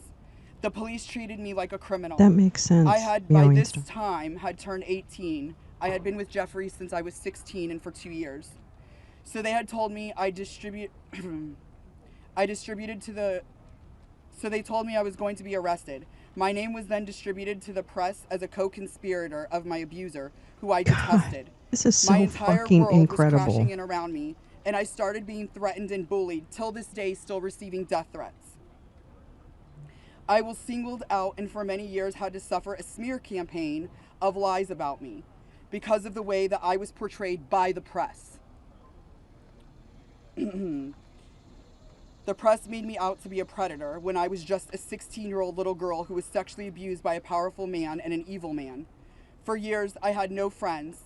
My boyfriend was murdered, and there was nowhere to turn. The government, after investigating more, learned that I was true a victim, but the damage was done and it was too late. There was no way to undo the harm the press had caused me. In 2019, I met Brad Edwards and Brittany Henderson. They changed my life and they believed in me and have helped me to finally heal. Healing is a process, and I may never get there. But the passage of this bill requiring the government to produce all the evidence that it has gathered on Jeffrey Epstein and Ghislaine Maxwell is a huge component of healing for me and for the many other women who have suffered for so long. For many reasons. First, we and the rest of the world need answers. Why was he so protected? And why didn't anyone ever care to stop him? It doesn't take a brain surgeon to know that if he is spending thousands of dollars a day paying high school girls he abuses and had a lot of access to cash. I learned through my attorneys in the JP Morgan class action case that there were years when his staff withdrew over $1 million in cash a year. Was that not a big enough red flag? There were wire transfers to other victims, and the government did not protect us. The banks did not protect us. So lift the curtain on these files and be transparent. Every single time a new conspiracy gets circulated in the media, whether he is still alive, what powerful person had him murdered, who was on the Epstein client list, and there are names going around on TikTok and Instagram, we, the survivors, are suffering severely. We take our kids to school and everyone is talking about it. We can't read the news or do anything without hearing crazy stories that are only able to live on because the government continues to hide the evidence and the truth. So people just make up stories. Those stories hurt. They hurt real people who have already been hurt. And we have lost so many Epstein victims to suicide, and maintaining the real truth and secrecy only allows for conspiracy theorists to tell lies that drives up our anxiety and fears and will continue to lead to more pain, more suffering, and honestly, more deaths of innocent victims. It's time you do is right by us. Unseal all the documents. We are requesting transparency, and I am requesting every congressman and woman that goes against this bill be outed. I want to know. Thank you. A good, excellent point.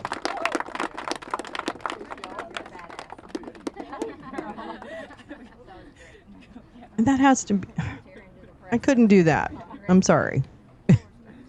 Hi there. My name is Lisa Phillips, and I'm the host of a award-nominated podcast called From Now On, a platform supporting survivors.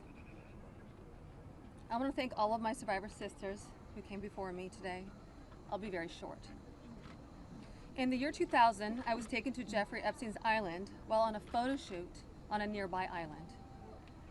Who I saw and what I experienced there was a glimpse into a very dark and disturbing world.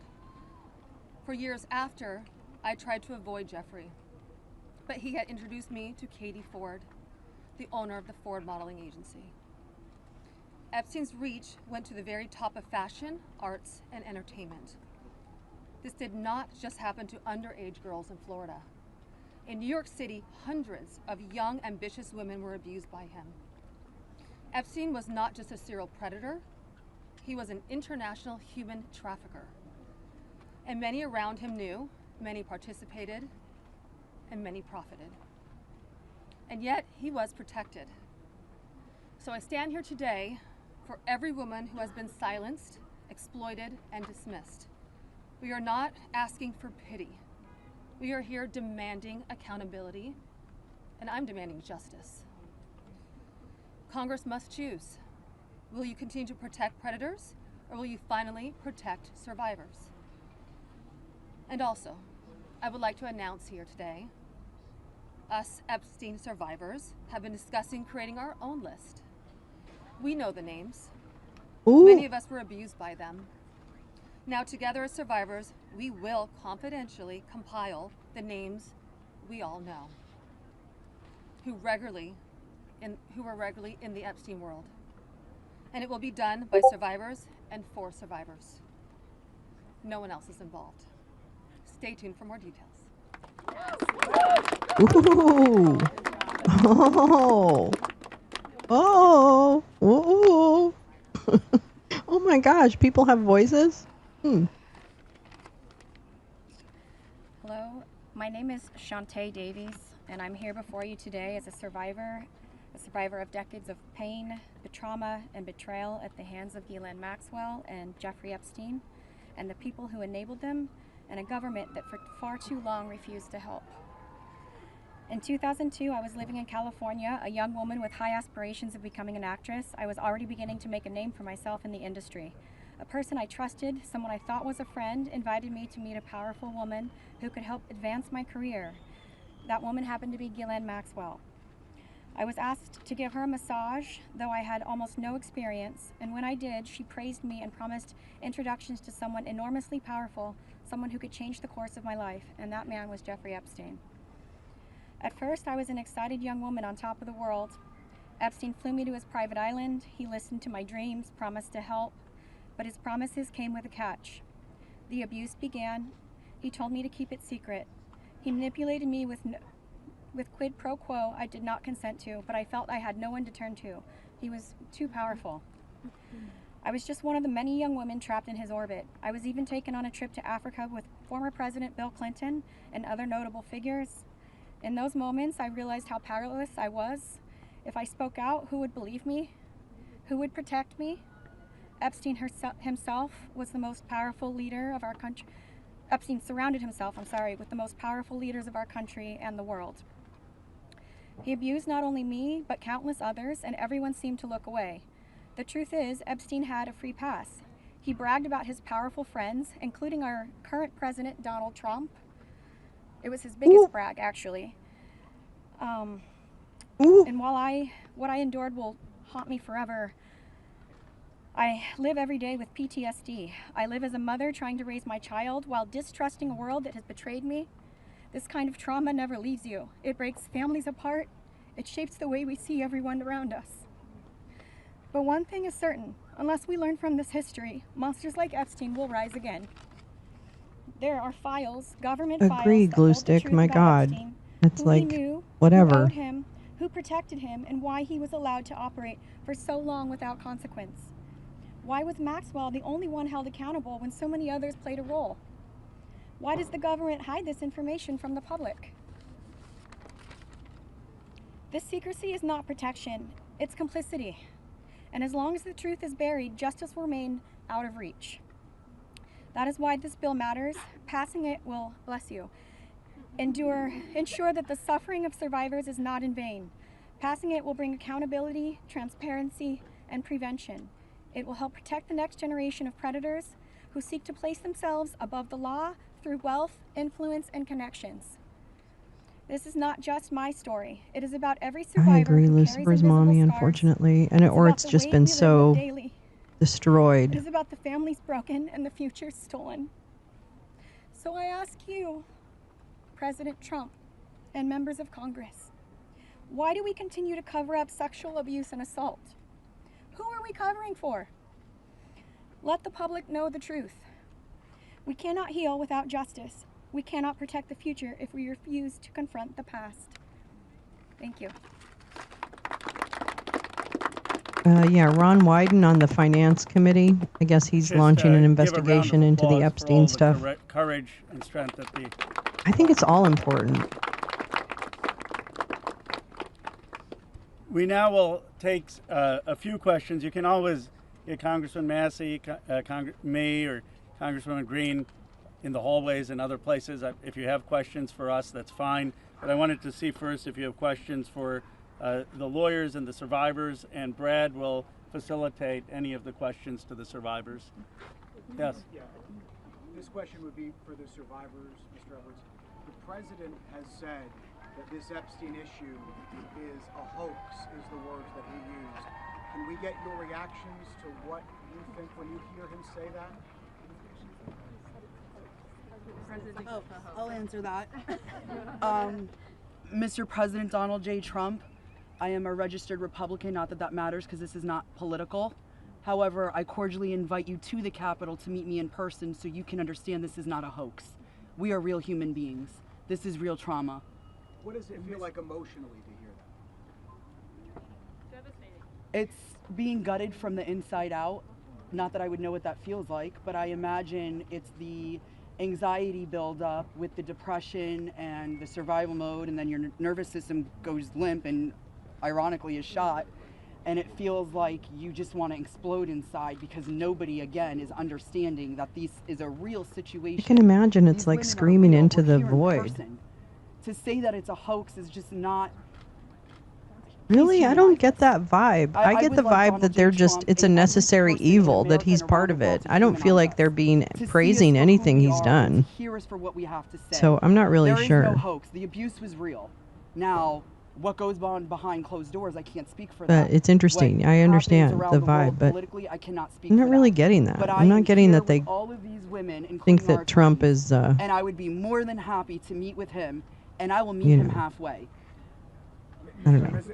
Edwards, I wonder if any of the victims could respond to the news from recently about Ghislaine Maxwell being transferred to a lower security prison. In the Oh yeah, good job. Great question. Who cares? About her transfer to I'm happy to speak to that. We were horrified to learn that she had been transferred to a prison camp. She is someone who was found guilty by a jury of sex trafficking.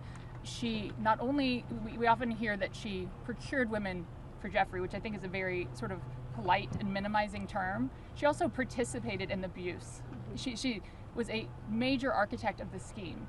And the fact that she's I don't understand hugging MTG. is disgusting, and it was horrifying, I think, to us that we were not told about her prison transfer. We found out about it in the news.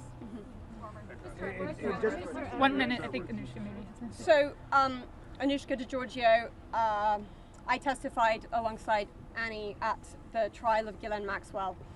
I was horrified when I found out not only had Ghislaine Maxwell been transferred to what's called a low security. It's really is like a holiday camp, and then afterwards I got a notification from the Department of Justice telling me that this was going to happen when it had already happened. This woman abused children.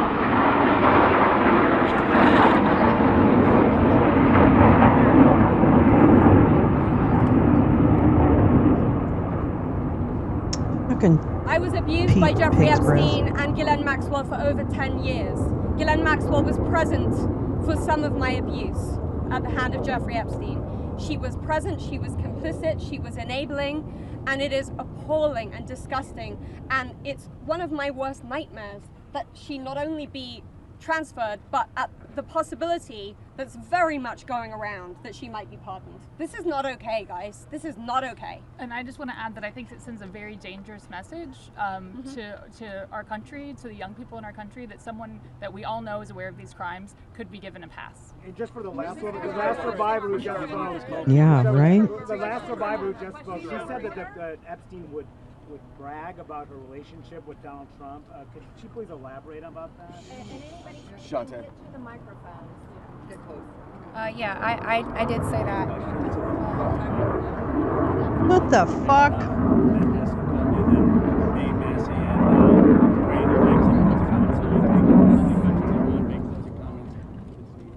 My first trip to the Palm Beach residence, I drove there from the airport with Ghislaine Maxwell, and Jeffrey and Ghislaine were always very boastful about their friends, their famous or powerful friends, and his biggest brag forever was that he was very good friends with Donald Trump. He had an 8x10 framed picture of him on his desk with the two of them. Like, they were very close. Go ahead. On this personal attorney that your survivors are. Excuse me. One second. He called on me. For this client list that you ladies are putting together, you said it would be confidential, but will the public? Could you clarify? Will the public get to see that? So Lisa, what's your envision here? Is it going to go to the public or just amongst the survivors? No, we're reaching out to survivors that are scared. So come on up. We're reaching out to survivors that are scared to come forward and that also know who they were trafficked to. So that's the list that we're compiling. We're not quite sure, how we're going to release that, or even if we're going to. The Department of Justice needs to release the list. Right, because for folks at home, they might be confused. The survivors know the names. You've seen these powerful people. Why can't you say the names? Could you just explain for folks? Why do we have to say the names when the government knows the names? And we're also scared to do so. Look what's happened to so many of the survivors Exactly. that have revealed names. I find the question about the bill. I think it's also worth saying that having represented, I think, between our firm and Boyce Schiller, hundreds of victims, and we've talked to them about the various people that they were farmed out to. So we've created somewhat of a list. Most of these individuals, the victims, are very scared to say these names because they could get sued, they're going to get attacked, and nobody protected them the first time. And that was against one person. Thank you. So is there a list? There is a list, but just to dispel kind of the common theme here, every one of these women was abused by Jeffrey Epstein, and his scheme was to personally abuse women. When they reached a certain age, he did farm a section of them, some of them, out to some of his friends. That doesn't mean all of his friends. With that said, I'm more than happy to assist in helping create the list behind the scenes and see what we do with it. But if someone's interested, Go ahead. Hold on. I think if someone's interested in prosecuting, they may have something different to say about sharing a list. But they're not sharing a list for nothing to happen, and that's the experience that they've had for all of these years. Thank you all. We're waiting to see the fate of this discharge petition right now as we're here. The speaker and others have said that the people he met with yesterday had concerns about your names being released if this bill were passed. And some people I talked to today are not signing the discharge petition because they say you don't want them to. Can you clarify if that is accurate? Do any of the survivors here not want the bill to pass? Yeah. First of all, our legislation, Ro Khanna and I went through this, we talked about this, and we were very careful to make sure that there is an exception so that personally identifiable information, not just their names, but anything they could be identified by, would not be disclosed. And can you speak to that as survivors yourself? I think all of them are on the same page, that they want everything released. Want the bill to pass. Yes, they unequivocally redact personally identifying information and release everything else. Okay. So, Mr. Edwards, thank you. I know it's your first time Uh-oh. speaking. I'll go to Marina if we can. Yeah, sure. Marina, you have stayed silent for so many years. Today, this is the first time, if we understand correctly, you have never before gone public with your story and to share this. Can you help us understand why today, why now, and why here? Well, it is not okay for us to be silenced, and it's not okay for Jeffrey Epstein and everybody else to be put on a pedestal. I think everybody needs to hear from us because we know what went on, right? And there is not only me who's been silenced, there are hundreds of women that are silenced. My hope is to stop this abuse for the future, right? For people that are coming up, for women. My daughter, for example, these women have daughters. They most definitely don't want that anymore. And I think mainly this is therapy for all of us too. You know, we want to be heard. Nobody also has never asked me to speak. That's also another thing. So I can say for all of us here, we are here. We want this bill I would like pass. Congress to important. call Alex Okay, and we need Acosta. transparency. We are Subpoena tired that of son of looking a at the bitch. news and seeing Jeffrey Epstein's name and saying that this is a hoax. We are tired of it. We are done. We're not going to be silenced, and I hope that my don't think voice will Clump bring ordered other anything but a survivors Diet and other Coke. victims to come along and speak up so that we can be more of a stronger voice and louder. And so what is your message to President Trump on this, Marina? Listen, I don't want to send a direct message to him. I'm already scared enough. Yeah, just pass the vote, listen to us. This is not a hoax. Like, it's not gonna go away. And like I said on my speech earlier, we're not gonna be silenced anymore. We will be speaking moving forward wherever we need to be. I think this alone is such a huge move. Like, thank God bless them. You know, for years we've heard that there was an Epstein client list or some kind of list. Now we hear from the DOJ that there's no list. Question for all the victims. What do you guys think? I know you're working on your own list, but do you believe that Jeffrey Epstein is on the list? So Stop there's it. not a list. That's a dumb So question. Here's what it was. Just like you heard everybody today, Jeffrey Epstein created through an organization of enablers, of people that were on his payroll. It was a complicated scheme where others should still be investigated because they helped to enable him and operate this scheme. Without those people, he could not have done this. But the purpose was for him to personally abuse people. With that being said, It's in the playbook, certain of his Blackberry. You're friends, right. He farmed out Call it a certain hoax of, and just keep calling it a hoax the until women that he was exploiting you exhaust too. everyone. But that wasn't the primary purpose of that scheme, and I don't think he wrote the names of those people Meanwhile, down. codifying There's not a everything that list you've of, done hey, to here's all of damage the people the that I country. sent females to. That's just not how that organization works. Mr. Edwards, Agreed? is there any evidence that Jeffrey Epstein was involved with or tied to the CIA or a foreign intelligence operation?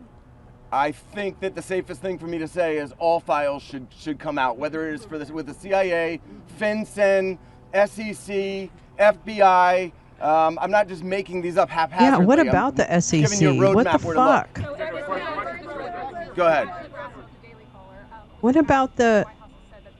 Was he a Goldman guy or a JP Morgan guy? I'll go What first about and then the I'll let them. personnel They're much more files? important than me, but I don't understand why it's a hostile FinCEN act. must I have can a tell you lot. that I talked to President Trump back in 2009, and several times after that, he didn't think that it was a hoax then. In fact, he helped me. He got on the phone. He told me things that were helping our investigation. Now, our investigation wasn't looking into him, but he was helping us then. He didn't treat this as a hoax. So at this point in time, I would hope that he would revert back to what he was saying to get elected, which is, I want transparency. This about face that occurred, none of us understand it. In fact, I don't understand how this is an issue that's even up for debate.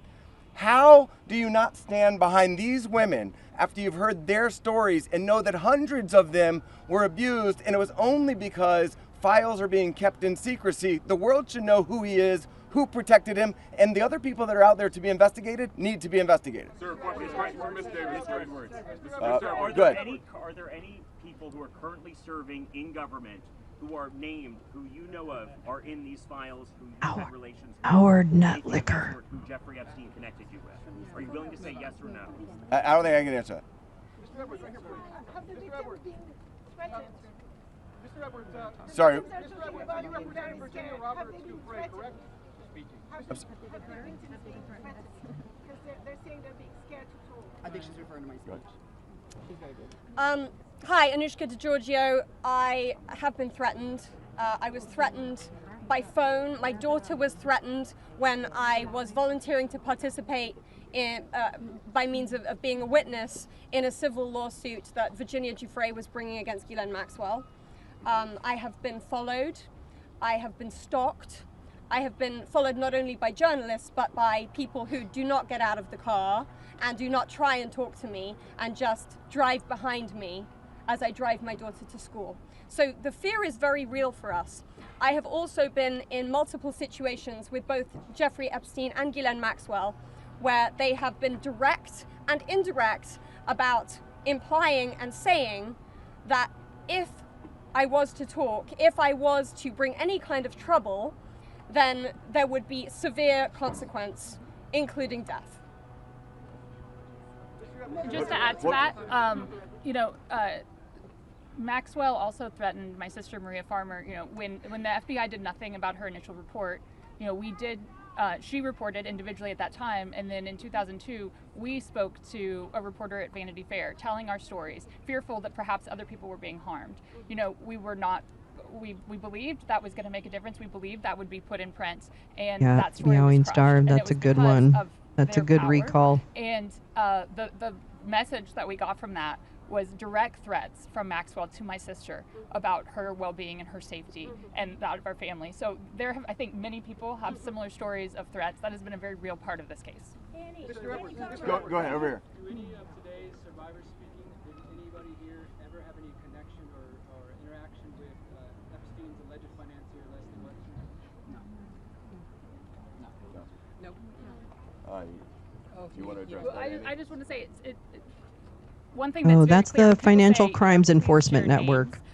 there are It's names that part are of very the well known, like that of Les Wexner, Department of who Treasury. Everyone knows supplied an enormous amount of No, it's Epstein's, FINCEN, financial wealth Crimes and Enforcement allowed Network. this operation to happen. So it's, I think, confusing to many of us why there have not been more ramifications for him, and he's been seen as a victim when clearly, I believe there's more to it. Mr. Edwards, right here, please. Mr. Edwards? Yeah. Yeah, so you represented Virginia Roberts Giuffre for many years. She eventually had to recant the allegations that she made against Alan Dershowitz. She alleged that on at least 6 occasions. All right, next question. Next question. Thank you. Who's next? Why is it that she should be Yeah, no, we're not answering your question. Anybody else? Go ahead. How do the victims feel about the interview that was given to Ghislaine Maxwell by Todd Blanche? Why aren't you going to answer the question? Okay, ma'am, I think that you had a question. When you talked in the past They on just avoided my question. You don't care? when you talked in the past on MSNBC about the existence of the Epstein birthday book, have you yourself? Oh, is that an incel? Looks like an incel to me. I don't know that we're able to reveal what we've seen and what we have not seen by way of protective order, but my point being in that circumstance was, if anybody wants answers, there's an easy place to get it. I told you where to get it. I said the estate of Jeffrey Epstein has it. Serve a subpoena on them. They'll turn it over. And if we had served a subpoena on them in the past, they would have turned it over and we would have seen it, which I don't usually miss subpoenas like that. So there we go. Go ahead. Just say one thing on there. You know, to your question about the allegations, there's a simple answer. Release the files. Let the American public decide. Instead of harassing, instead of, I gave you your say. Look. Oh my God, it's a fucking Dershowitz apologist. He knows what I'm talking about. That contains hugely salacious allegations against a whole You've been heard. You've been heard. Shouldn't you tell the public about this? You've been heard. And even Alan Dershowitz says, release the files. Release the files. That is the answer, and that's what we're here for. It's a fucking little incel who. Yeah, get out. Can you elaborate on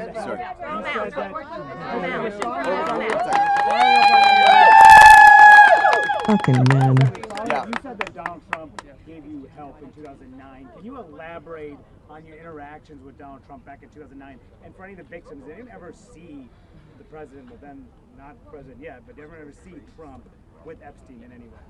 I don't know who's. I don't think that we can answer that question. Did anybody see Trump with Epstein back then? This is really not a political thing. We want the passage of the bill, and this is not to call out President Trump. What about your interaction with Trump? My point was that he was friendly back then, did not think that it was a hoax, and was trying to help. And now it seems like all of a sudden somebody's in his ear and he's not. So I'm hoping he'll come back to where he was back in 2009.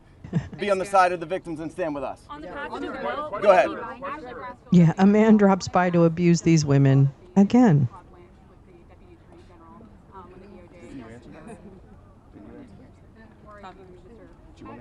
I would. Teresa will step up. I would. Teresa J. Home. Happy to speak on that because. And someone else. What I will say is, she got this airtime and platform. Her voice was elevated way before our voices were elevated here today. And that same calm, manipulative voice that she had so polite there that day with Todd Blanche was the same polite, coercive, manipulative voice that I heard as she was grooming me to then send me off to the home of Jeffrey Epstein where he would assault me. So that's what she was doing for hours, speaking with me, building relationship with me, building trust with me, allowing me to believe that I was going to get this job, a dream job that I had been recruited from my college, flown across the country from Los Angeles to New York City to interview, so I thought. So her voice that day was the same voice that sent me off to a monster. So nothing can be believed from what she says, because she's been charged with perjury.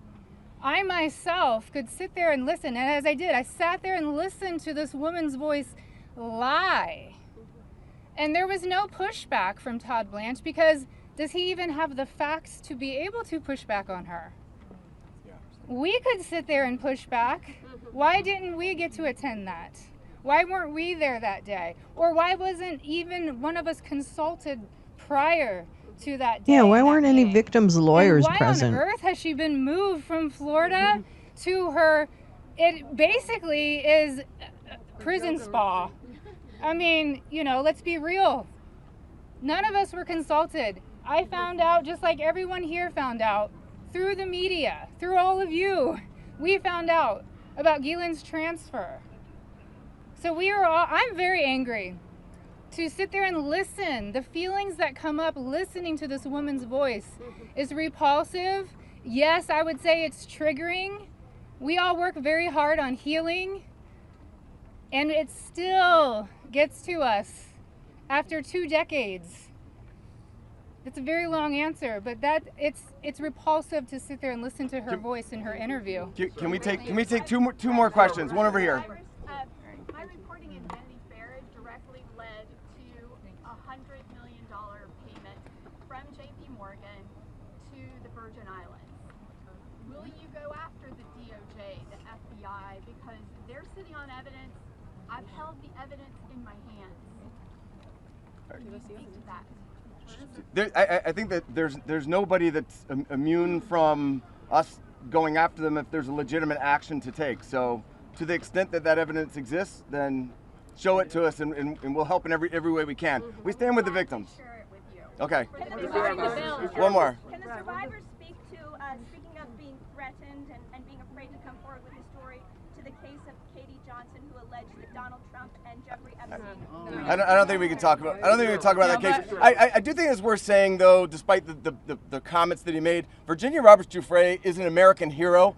She is somebody without whom we would not be able to have this voice. She was the one who had courage to name names, speak out against people, and she was standing up against everybody at one time with an enormous amount of pressure. And most of these women are here because of Virginia Roberts Giuffre. All right, last one. Johnson says he's protecting the innocent. Could one of the victims say who they think the innocent people are that he's protecting in his mind? Clearly not us. I don't think that anybody knows, but I can tell you that in the oversight committee meeting yesterday, they indicated that they were all for transparency, releasing the files, and asked us to hold them accountable. Isn't that right? Yeah. They said hold them accountable, so we intend to hold them accountable. We're going to show them where to go with it, and as long as they're doing their job, they should. I'm going to turn it back over to Ro Khanna. Thank you. Let me just say this. Let me say this. I think the people back who are testifying here today or speaking out today, they are American heroes. Let's give them another round of applause. And you say, look, Thomas, Marjorie, and I, we're huge believers in the First Amendment, and we believe in free speech, and we take abuse all the time. But you see, you see why it's so hard to do what they have done, because they come forward and you subject yourself to national scrutiny and national questioning. And I just want to say from the bottom of my heart how appreciative I am and how proud I am of what you've done today. You made a big difference. Before I bring on Marjorie and then Thomas will have the last word, I want to summarize 3 basic things that I heard from the survivors.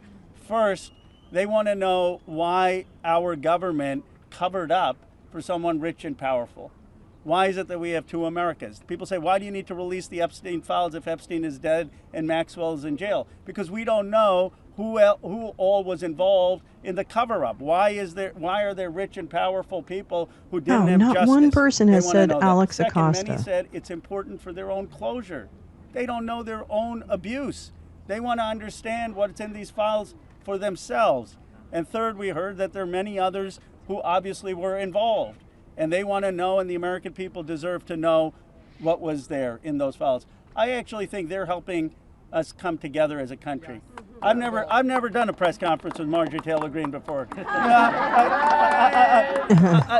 done some with us, but that's look, probably a good note to end on divided. for this one. Okay, I am not going to listen to Marjorie Taylor Greene tell you anything. Now, the problem is I've got this douchebag. I've got this douchebag lined up for you. Sorry, this is going to be one of those, except for the fact that the bright spot is hearing victims who have never been able to speak out, survivors really, who have never been able or felt or given any opportunity to tell their story. And so to hear people who have, for the first time at such an important moment, when it's getting at least as much attention as can be in this weird news cycle. Yeah, exactly. That is that's the positive of this morning. I mean, we had to look at Jim Jordan, and now we have to listen to this asshole. But the sandwich inside the middle is that we got to hear voices who hadn't been heard. And that's pretty, I hope there's healing in that for them. Because it just must be so frustrating to be the topic of conversation without being able to speak back. Right? And to feel powerless or like you're screaming into the void when Ghislaine does lie on those audio tapes that were released. So that moment of being able to finally say, no, this is what's important for you to know. This is what's true. That's pretty wonderful. And I don't know. I have a feeling that the files are so corrupted that they wouldn't help bring to light anything that would be meaningful.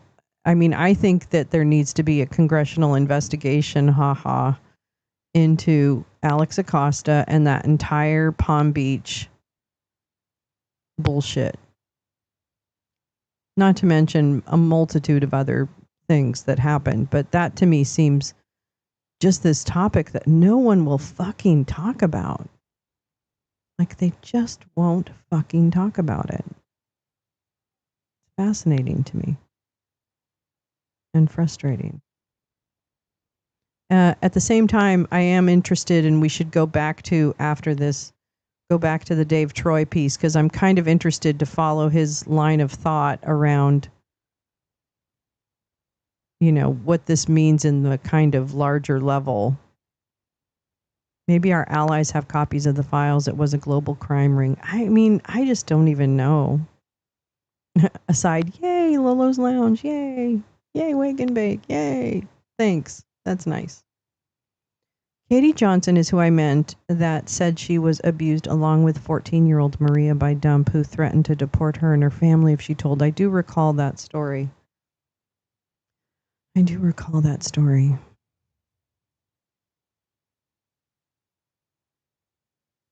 Yeah. Everybody looks happy to be there. We're only a couple of minutes off.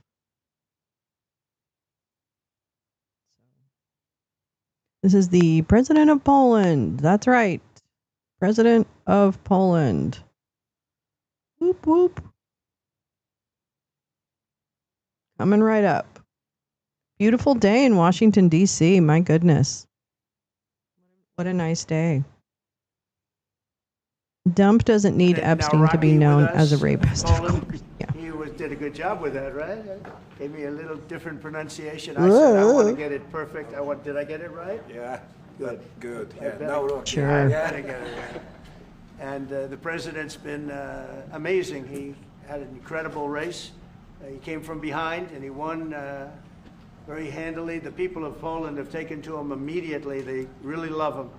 There's great love and respect. He's a very successful man, but he went into a political hatchet, so to speak. It was a pretty tough race, pretty nasty race, and he beat them all, and he beat them all very easily. And now he's become even more popular as they got to know him and know him better. He's doing a really fantastic job. So it's an honor to. I also endorsed him, so I'm very proud of that. I don't endorse too many people, but I endorsed him, and I was very proud of that, the job he's done. I want to thank Vince Haley for that recommendation. Vince was fantastic, and I appreciate it. And I can tell you who really appreciates it, Poland, because they're very happy with their president. And I just want to say it's an honor to have you. We'll be discussing trade and various other things, the things that you discuss. We'll have a few questions from you, and then we'll get on to a discussion, then we'll have lunch, and then he goes and he meets with the Pope. And that'll be very exciting. And say hello to the Pope for me. Yeah, okay. I will. Thank you very much. Say hello to the Pope for me. Mr. President, thank you very much, and I would like to express my gratitude for your invitation. Only after 1 month from my sworn and from celebration for my inauguration, it means that Polish-American relations are very important, very strong. I think that we have so strong relations that we have never had, and it's very important for me. Our relations are based, of course, on the values. Right. And thank you very much for your support, for your endorsement during my very hard campaign. I remember it, and I'm very grateful for your support. It was the fight me against others, so your support was very important. And the support of Polish people, Polish diaspora in United States of America. We have almost more than 10 million people here, and they voted for Donald Trump. They voted for me. Yeah, and in vast majority they voted also for me, so I would like to say hello to Polish diaspora in United States of America. Those relations for me, for Poland, for Poles, are very important with United States of America, and they are based on values: independence, sovereignty, democracy. And I think, Mr. President, that those values are epitomized by our common heroes, yes. Kazimierz Pułaski and Tadeusz Kościuszko. So thank you very much, and I hope it will be very fruitful discussion around the energy, around the economy and military service. Yeah. And the flyover was very much in honor of your great pilot who just passed away recently, who was a legend in Poland. You might want to say something about him? Yes, of course. It was a terrific accident in Poland. Thank you for this gesture that F-35 opened our meeting. Major Krakowian was one of the best Polish pilots, well-honed Polish pilots, and he died. He lost 2 children, so it was a great tragedy in he was in a legend Poland. in Poland, actually, a legend as a pilot. He was an incredible pilot, and I think he went to the Air Force Academy, actually. But he was a fantastic pilot, and it was a big setback. The people of Poland are very, very sad, so we thought we'd do that. That was the single plane that swooped up. And machines, American machines, opened our meeting. It was great. And we are waiting for 32 F-35s in Poland. So it also shows that we have great relations according to the best military equipment on the world, American equipment, which build Polish security too. Well, Poland, we've had a tremendous relationship. I think now it's better than ever because of this relationship. It's a little special because we fought together. But we've always been very good, and we have some wonderful people, as you know. Duda, my friend, he's a good man and still a big fan of yours, very much so. So it's a great honor, and we're going to talk about trade. We'll talk about some other things. We'll take a couple of questions from the media. Will American soldiers remain in Poland? Will American soldiers remain in Poland? Yeah. I think so. I mean, do you know something I don't? I don't know. Yeah, we're very happy. If anything, we'll put more there if they want. But they've long wanted to have a larger presence. We have some countries that have more, not too many, but no, they'll be staying in Poland. We're very much aligned with Poland. Sir, on Russia and China, sir, can we ask about, we saw a dramatic picture where we saw the leaders of Russia and North Korea and China together, the first time the leaders of those three countries have been together in this sort of show of solidarity. You said that they're conspiring against the United States. What do you think they're conspiring to do? And given this, is it reason why you should slap or would consider slapping secondary sanctions on Russia if they're conspiring against the U.S. now? Well, I've already done that with regard to India, and we're doing it with regard to other things. And I put out a truth last night. I don't think his hair dye is taking anymore. I said they're only doing this. They're looking to, when they did what they did, I thought it was a beautiful ceremony. I thought it was very, very impressive. But I understood the reason they were doing it, and they were hoping I was watching, and I was watching. My relationship with all of them is very good. We're going to find out how good it is over the next week or two. I think that the Polish president elect is, I think he is friendly. And I don't believe that, and maybe I'm wrong, I hope I'm wrong, but I don't believe that America, that the United States was acknowledged for helping China to gain its freedom. But perhaps that was just a... Wait, what? That was a sleight of hand. I mean, I was very surprised. I watched the speech last night. President Xi's a friend of mine, but I thought that the United States should have been mentioned last night during that speech because we helped China very, very much. What was the reason? They should have been invited, Mr. President. What was the reason? Mr. President, do you think they should have been invited? Yes, go ahead. You've expressed many times your frustration and disappointment with Putin, but there's no action since you took your office. How do you know there's no? How do you know there's no action? But really? Wait. Who are you with? I'm with Polish radio. Okay. How do you know there's no action? Would you say that putting secondary sanctions on India, the largest purchaser outside of China, Did you they're do almost that? Equal? Did he do would that? you say there was no action? Did he do it? Hundreds of billions of dollars to Russia. Did that start yet? You call that no action? And I haven't done phase 2 yet or phase 3. But when you say there's no action, I think you ought to get yourself a new job. Because if you remember, 2 weeks ago I said, if India Kid, you'll never work in India's this got town big again. Problems, and that's what happened. So don't tell me about that. Go ahead. Mr. President, Mr. President, right now, Oh yeah, where is there have Nancy been Mace? survivors of Jeffrey Epstein speaking at a press conference on Capitol Hill. They're calling for these case files, these documents. Oh, they did? Okay. Thomas Massey, Thank you, Lee. who was sponsoring a discharge position to get the House to vote on releasing those documents, says he doesn't believe you're implicated in these files, but many of your friends and donors may be, and he says that's why the Justice Department is redacting them and slow-walking the release. Is the Justice Department protecting any friends or donors, sir? So this is a Democrat Ourselves. hoax that never ends. You know, it reminds me a little of the Kennedy situation. We gave him everything over and over again, more and more and more, and nobody's ever satisfied. From what I understand, I could check, but from what I understand, thousands of pages of documents have been given. But it's really a Democrat hoax because they're trying to get people to talk about something that's totally irrelevant to the success that we've had as a nation since I've been president. Even if you look at D.C. right now, D.C., it's a totally safe zone. It's called a safe zone. That's a term. It's a term of art. It's a safe zone because it's very safe. You can walk down the street now and nothing's going to happen. No crime, no murders, no nothing. Because we had a lot of problems with certain places, and we still do, all run by Democrats, or for the most part run by Democrats. So what they're trying to do with the Epstein hoax is get people to talk about that instead of speaking about the tremendous success like ending 7 wars. I ended 7 wars. 7? You killed 7 flies in one swat? The Epstein, whatever. I understand that we were subpoenaed to give files, and I understand we've given thousands of pages of files. And I know that no matter what you do, how it's about going to more? keep going.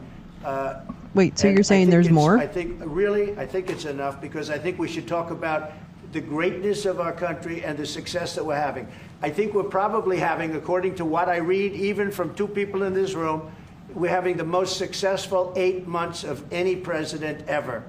And that's what I want to talk about. Who That's what we said should that? be talking about, not the Epstein hoax. When's you going to make a decision on Ukraine, Mr. President? How are there thousands of pages about a hoax? To President Putin. He knows where I stand, and he'll make a decision one way or the other. Whatever his decision is, we'll either be happy about it or unhappy. And if we're unhappy about it, you'll see things happen. Sir, Venezuela, can you give us a sense of what the U.S. policy or what you're trying to achieve with the aircraft carriers, or the boats, I should say, in near Venezuela, and also the boat that you mentioned posted that yesterday right where before 11 people we were saw killed. it. What was found on that boat, and why were the men killed instead of taken into On the boat, custody? you had massive amounts of drugs. We have tapes. Define of them massive. speaking. That sounds like a Massive feeling. amounts of drugs coming into our country. to Can you kill define that? a lot Because of it sounds people. like a feeling. And everybody fully understands that. In fact, you see it. You see the Everybody? bags of drugs all over the boat. I don't. And they were hit. Obviously, they won't be doing it again. And I think a lot of other people won't be doing it again when they watch that tape. They're going to say, let's not do this. We have to protect thank our you, Gal. country, and we're going to. Venezuela's been a very bad actor. They've been, as you know, they've been sending millions of people into our country, many of them Tren de Aragua, some of the worst gangs, some of the worst people anywhere in the world in terms of gangs. And we had some in Washington, D.C. We took care of them very quickly, but they're out of here. They've gone. But Venezuela's been very bad, both in terms of drugs and sending some of the worst criminals anywhere in the world into our country. They emptied out, you don't know this, but they emptied out their prisons in Venezuela, and they emptied them out into the United States of America. And that's part of the problem we have. We're getting them out. We're getting them out rapidly, but it's caused a tremendous problem. Blowing up And boats Pete with drugs on and board all will of the make the people whales that are go working crazy. very hard That's to right. rectify the stupidity of the Biden administration, allowing Excellent these people to observation. pour into our country with open borders. We are paying a big Open price as a country for the borders. incompetence of the Biden Why don't administration. you But think come of it. to your Opened up prisons, senses? drug dealers, drug lords, everything coming out of Venezuela. Stop They said, and we sitting said, we're on not going to put up with it anymore. So fences. Venezuela has been one of the worst actors in the whole group, and we have a group of pretty For bad so actors. Pervert in his head. Yeah. Yeah, thank you, Mr. President. At the end of this month, the government or the Congress has to pass a budget. Do you think we can avoid a government shutdown? Yeah, I do. I think the Republicans will vote for an extension. We won't have any Democrat votes. We could give the greatest budget ever. Tax cut of 50%, everybody taken care of, perfect for women, perfect for men, perfect for minorities, perfect for everything, and we wouldn't get one vote for the Democrats because they've lost their mind. They are so deranged. They have Trump derangement syndrome, and I don't want to. I don't know, Meowing Star, burn the and I just feel Republican like Party it with doesn't it, get but they enough really are. They've conversation become, either about almost the sick. attack on trans. They actually think there is a I feel like disease. that's one of the It's things called they're trying Trump to derangement syndrome. They've got it. No matter distract what we did, from. no matter how good, you could give them. Yeah, where was everything this that piece of they've shit ever for dreamed 6 of, days? and you wouldn't get one vote. What, These are what sick quarter people, pounder and I with think we're cheese gonna have a hole was he in? tremendous midterm. We just approved the largest tax decrease in the history of our country. No, you didn't. We have things when if you think of it, no tax on tips, no tax on Social Security for our seniors, no tax on overtime, deductions when you buy a car and you borrow money to buy a car. First time they've ever seen anything like this. Which is exactly what Middle-income they people did, get right, deductions. You Max? get a deduction when you buy Precision a car. Nobody's ever away. seen. And by the way, they're selling cars Aw. like crazy. Cars are pouring back because of the fact that we have tariffs. Cars are pouring back into our car plants are pouring back into our nation. They're coming from all over the world. They're coming back. You know, we lost about 54% of automobile manufacturing over a 30-year period, 35-year period. They're all coming back. I think they're coming back higher than ever before. We have AI going up. What we've done is amazing, and what we've passed is amazing. But the Exactly, Democrats, I Max. don't Most people believe don't itemize. I think we'll that's get what one the vote. 2017 It's very tax cuts anti-crime. We want did away with, was anti-crime. the ability They're to in itemize. favor of crime. That's what fucked We're me. against crime. You know, they gave us things like men playing in women's sports, open borders for everybody, transgender for everybody. I mean, they wanted transgender for Mitch. all of the crazy things that they were saying. And, you know, people say they're 80-20 This issues. I alone say should they be were 97-3. disqualifying. I always say 97-3. That statement Nobody knows who the alone three should are. be This is disqualifying the best as a issue of all. human. They are against preventing crime. They are fighting us. I want to go into Chicago That's and ridiculous. have this incompetent governor. It's that the doesn't dumbest want us. thing in the Do you world, know and that we this just go, weekend, oh, 72 ho-hum. people were shot in Chicago. I'm embarrassed to say it in front of the Can't. president of Poland. 11 people were killed. 72 people were shot. Last week, 7 people were killed in Chicago, a place which is probably your number one place. I hate to say it. Yeah, a lot of Poles in Chicago. And we got to keep it safe. But 7 people were killed. The week before that, 5 And people how does he were know killed, the Poles in and the 21 United people were States shot. voted for Trump? This is in 3 weeks. So in 3 weeks, they lost almost 35 people were killed. It could have been stopped. If you look at Washington, D.C., 3 weeks ago, it was the same or worse. And now it's considered a totally safe zone. Restaurants are open. They're bustling. Restaurants, you have to see, restaurants were dying. Nobody wanted to go out. They didn't want to be attacked. They didn't want to be mugged. They didn't want to be attacked even in the restaurant. Or mugged. And you take a look at what's happened. But have you seen those Friends of mine that prices? haven't gone to a restaurant in 4 years. One of them went out 5 times in the last 2 weeks to a restaurant. Well, how do they have enough money to do They that? feel totally safe. Washington, D.C. is a This would totally make more safe sense if he was city. drunk and You're not yelling reporting at the any street crime corner. because there is none. They said crime is down 87%. And Oh I my said, no, it's not. It's God. down 100%. We have a great thing going. I could do that No, with you don't. Chicago. It's totally. We could do I that know. with New I know, York. Gal. We I've could got do the it with Farage Los stuff. Angeles. So we're making Also. a determination now. Do we go to Chicago or do we go to a place like New Orleans, where we have a great governor, Jeff Landry, who wants us to come in and straighten out a very nice section of this country that's become quite tough, quite bad. So we're going to be going to maybe Louisiana, and you have New Orleans, which has a crime problem. We'll straighten that out in about 2 weeks. It'll take us 2 weeks, easier than D.C. But we could straighten out Chicago. All they have to do is ask us to go into Chicago if we don't have the support of some of these I overstayed my politicians. meter when But I I'll was tell in you who is D.C. and I got supporting away with us, it, the so maybe people of 99%. Chicago. Fuckhole. And I sort of want them to let it be known. They have incompetent people. A guy like Gavin Newsom, he's the governor of a state that if we didn't go into Los Angeles with our soldiers, with our National Guard, you wouldn't even be having the Olympics there. They were going to take it. And remember this, your top law enforcement You know what? officer I don't think we in want Los the Angeles Olympics. said, there's no way we could I have think done if you this polled us, we'd be without like, President nah, Trump coming we're in good. with the troops. We saved Los Angeles and we saved the Olympics. Thank you very much. You didn't save shit. You made it worse. I got this, sir. Thank you, Andrew. Thank you. Mr. President, in regards to Gavin Newsom, would you be open to a congressional investigation in regards to the specific Palisades fire where killed 12 seniors to see if there's any negligence on Gavin Newsom or Karen Bass in regards to those Did they light any of the Negligence matches? on not getting people permits, that is negligent. We got all of the federal permits. Lee Zeldin, the federal permits are much more difficult. They were all gotten within 30 days. People could go build their houses. It's going to be years before they are allowed to build their house. And Karen Bass is grossly incompetent.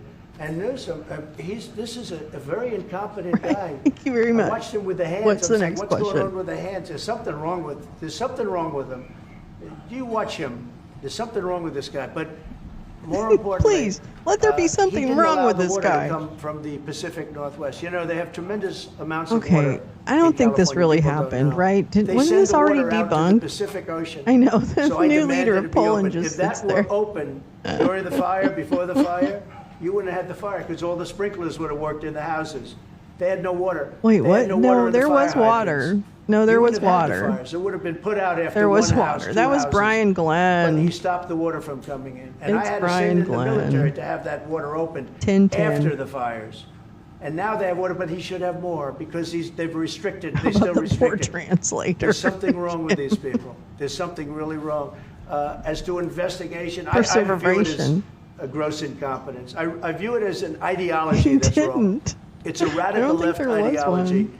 And if I didn't win this election, I think our country would be destroyed. I don't believe you'd be here right now, and our country would be destroyed. Yeah. Mr. President Trump, thank you, sir. What are the most important branches of interest between Poland and U.S. in your opinion? Well, it's just the relationship we have. I think there's a great trust and a great. It's just the more movies than, we go you see know, and more than most countries, the dinners more we're than gonna almost have. any countries. We have some I in know. a category He really that's very does. special. And He Poland does, is in Kim. that You're right. He category. needs to go away. We have a very Far, special far away and take his relationship. lunch. It's like the question about the soldiers that was asked. We never even thought in terms of removing soldiers from Poland.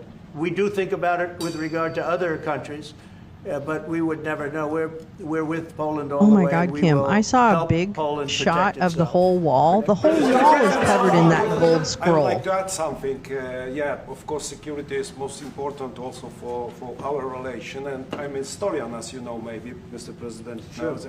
I'm a historian, and this is the first time in Polish history, in 20th century and the 21st century, that the Poles are happy that we have foreign soldiers. In Poland, so the American soldiers are the part of our society. And why nowadays. is that, We have President almost 10,000 Carroll? soldiers, and this Is the that signal because of to all Russia? world and also to the Russian Federation that we are together, but we are not like the Poland free riders in Europe and in NATO. Mr. President Trump knows it, because our GDP for military service achieved 4.7, so we are probably the one NATO nation which is on this level, and we will Wait, not I thought stop. everybody was. Wait, Me I'm as confused. the President of Poland, we Help are me going understand. to I thought we achieve fixed it. 5% of GDP for military Oh my God. service, but with American soldiers on Polish soil, we solidified and we are secure. Just about that. You know, Poland was one of two nations that paid more than they were supposed to with NATO. I don't know if anyone knows that, but there were two nations, and Poland paid more than they were supposed to. They thought it was low. And by the way, since then, at my request, they've raised it from 2% to 5%. But Poland was one of two nations that paid more than they were supposed to, which was a very nice thing. Yeah. Not for the Polish people. Never even thought about it until just now. President Dabrowski, what's your message for President? Never even thought. It wouldn't have been my place to be there. On tariffs? Will you visit a restaurant in D.C.? You haven't gone to. I might, sure. You haven't gone to one in either of your. Oh my God, who cares? I know, no one pays into NATO. I understand. Yes, please. But I will. I think it's something we could consider doing. Do I'd love it, to do it. I love Do the it. White House food, but after a while, I could Do see it. going to a nice Do restaurant. It's it. safe. Do it. You would have said, Do like it. the governor, Do Governor Moore, it. wanted me to go and walk through Baltimore with him. Yeah, And I said, do you know, it. Do I it. think I'm a brave guy, but there's no reason to be stupid. They have crime that's at levels that nobody's ever seen before in Baltimore. They've done a terrible job. We'd go into Baltimore Really? straight I into think, that very quickly. Jim, you were saying You know why? Baltimore's They quite respect our lovely. soldiers. You see I our soldiers, remember they Baltimore respect as our being a soldiers. lovely We city. go there too. But we're going to have people asking us to go. They're going to want to, and I think the people of those places the politicians are not in tune with the people. The people in Chicago, No, you're the people just in screaming, Baltimore, the Neil. people in That's all of the fine. places we That's talk called about, processing. They want to see us there, and I think we're pretty much waiting till we get asked and properly. Because we're doing them a big service. Yeah, please. You're talking about how historic these tariffs have been, bringing in revenue, additional revenue for our country. You've also mentioned before they could possibly replace Yeah, good point. federal income tax. Possible. It is not Someday it's unseen. possible. It used to be. So if you go back to Is somebody 1913 ringing a is when they gong? ended tariffs. We were the richest ever from 1850. It was all tariffs. We didn't have income taxes. From 1850 to 1913. In the 1887s, about 1887, they had the Great National Tariff Act.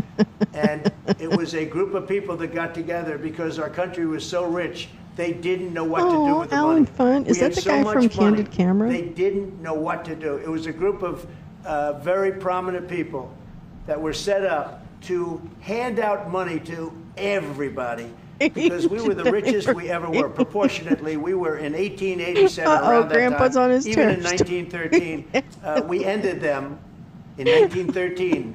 How did that Oh, work the out? gong And then we went to show. the Oh. income tax system, and then we had the No, I depression. think you're right. I think And I'm by the way, a wrong. lot of people try and say that, oh, tariffs with the depression. No, they ended in 1913, and then we went to income tax, and then in We want 1929 you had the onions in our depression. belts. They did try and bring it back in 1931-32, but the depression had long started, and this poor, beautiful nation was gone. It was gone. We suffered for 25 years. It took 25, 30 years to really recover from the depression. And we don't ever want to see that happen again. The tariffs are vital How do you say to the that? success of this country. Perseveration. When I say I ended 7 wars, at least half of those wars were ended because of the power of tariffs. I was able to say, well, we're not doing any business with you, or if you're going to war, we're putting a big tariff on you. And all of a sudden they announced that the war was settled. I settled 7 different wars. One going 31 I swatted years. 7 flies in one swat. And Rwanda, look at that. 31 I killed years, 7 giants. 10 million people in dead. one swat. I got it settled. And a little bit of that one. Oh, I don't know. I less feel than like in they're some not cases, actually had to do settled. with trade and had to do with tariffs. So, Tariffs do suck. Tariffs are vital to our country. And just so you know, other countries use them on us. But I just used them a lot better. We're in a much better position. We have trillions of dollars coming into our country. If we didn't have tariffs, we would be a very poor nation, and we would be taken advantage of by every other nation in the world, friend and foe. We're not going to let that happen. And we have a very, very big case in the Supreme Court. I can only say this. Oh, he's our mad country about has that. a chance to be He unbelievably is rich mad. again, but it can also be unbelievably poor again if we don't. Okay, the reason, just to say it like out loud, not for you guys. You guys are really smart, but there are some people that hate me that watch this show. So this is really for their benefit. But I'm going to tell you right now. This guy needs these tariffs, this tariff revenue. This is the only chance he has with the tax cuts that he's promised to corporations and the 100% expensing of costs associated with onshoring manufacturing for the tech bros who have to build their whatevers and shit here. And the shit that's going to be the subsidies that are going to happen with AI and crypto mining and all the rest of it, and the data centers that are already up our asses.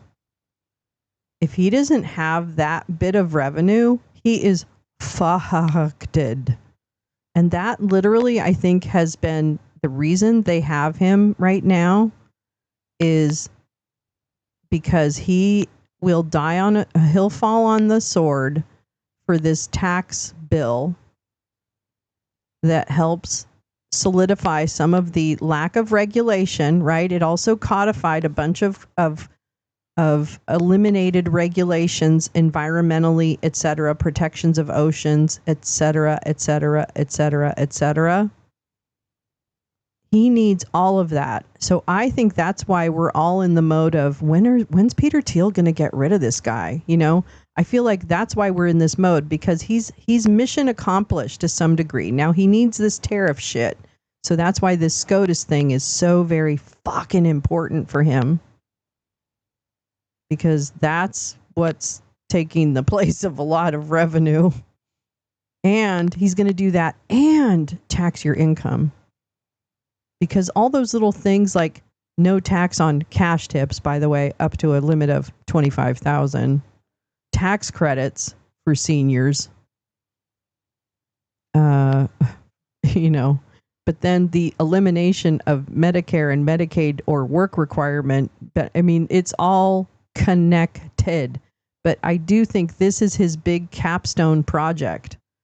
Like, this is why, to the donor class, dump has been an important piece, because he can push through and get the base to swallow some bitter pills. Meanwhile, the intense fuckery continues, not behind the scenes because we can all see it, but just in a deluge so large that you can't even fucking process all of it. Anyway, so that was good. Thank you for letting me talk that through, because it helped me formulate a thought. A business degree, please. If we don't win that case, our country is going to suffer so greatly. And me too. Backup plan, sir. But I think we're going to have a big victory. Even if you look at the people that brought the case, they're foreign-oriented. They're foreign. Countries have taken advantage of the United States for so many years. And I started with China. You know, last term, I took in hundreds of billions of dollars in tariffs from China. But when COVID came, the last thing I was going to do is we're going to tariff France and Italy and, others, Spain, when they were doing so wait a badly. minute. But So you now, did think of this before, we made but a deal with the bullshit. European Fuck Union off. where they're paying us Mar-a-Lago almost Accord. $1 Fuck trillion, you. and they're happy to do it. You know what? They're happy. It's done. These deals are all done. I guess we'd have to unwind them. We've done deals with Japan, with South Korea. We've done deals with many countries and others to come. Give you a penny and we take didn't your have pension the or your power, health care. Prestige and dignity of tariffs. Or and I just use do them it by wisely, 1,000 cunts, and right? People respect America Deny again, a and we've become a service. rich country again. The money coming in is Deny a incredible. procedure. And again, they use them on us. If we didn't Yeah. have them, they would use them on us, and we would have no way to fight them. We would be a third world nation. So I think it's one of the most important cases I've ever seen go before the Supreme Court of the U.S. You gave Vladimir Putin a 2-week deadline to agree to talks 2 with weeks. Volodymyr Zelensky. That deadline is now nearly approached. Can you give us any indication when you will make a decision? Well, I'm having a conversation with him very shortly, and I'll know pretty much what we're going to be doing. We've taken very strong action, as you know, and in other ways we've taken very strong action. Does he But kind of I'll be sniffs speaking to him too over the after next he few days, lies? and we're going to see. With who, I'm going to know exactly what's happening. Who's But Mr. I'm not happy with all the people. You got 7,819 people killed last Whoa, week. Russian whoa, whoa. soldiers and Ukraine. No. Because yesterday you said, sir, because I remember this, you said, bless you, 7,313 people died last week. Don't you try to fool me. You said it yesterday. Use them on us. If we didn't have them, they would use them on us, and we would have no way to fight them. We would be a third world nation. So I think it's one of the most important cases I've ever seen go before the Supreme Court of the U.S. You gave Vladimir Putin a 2-week deadline to agree to talks with Volodymyr Zelensky.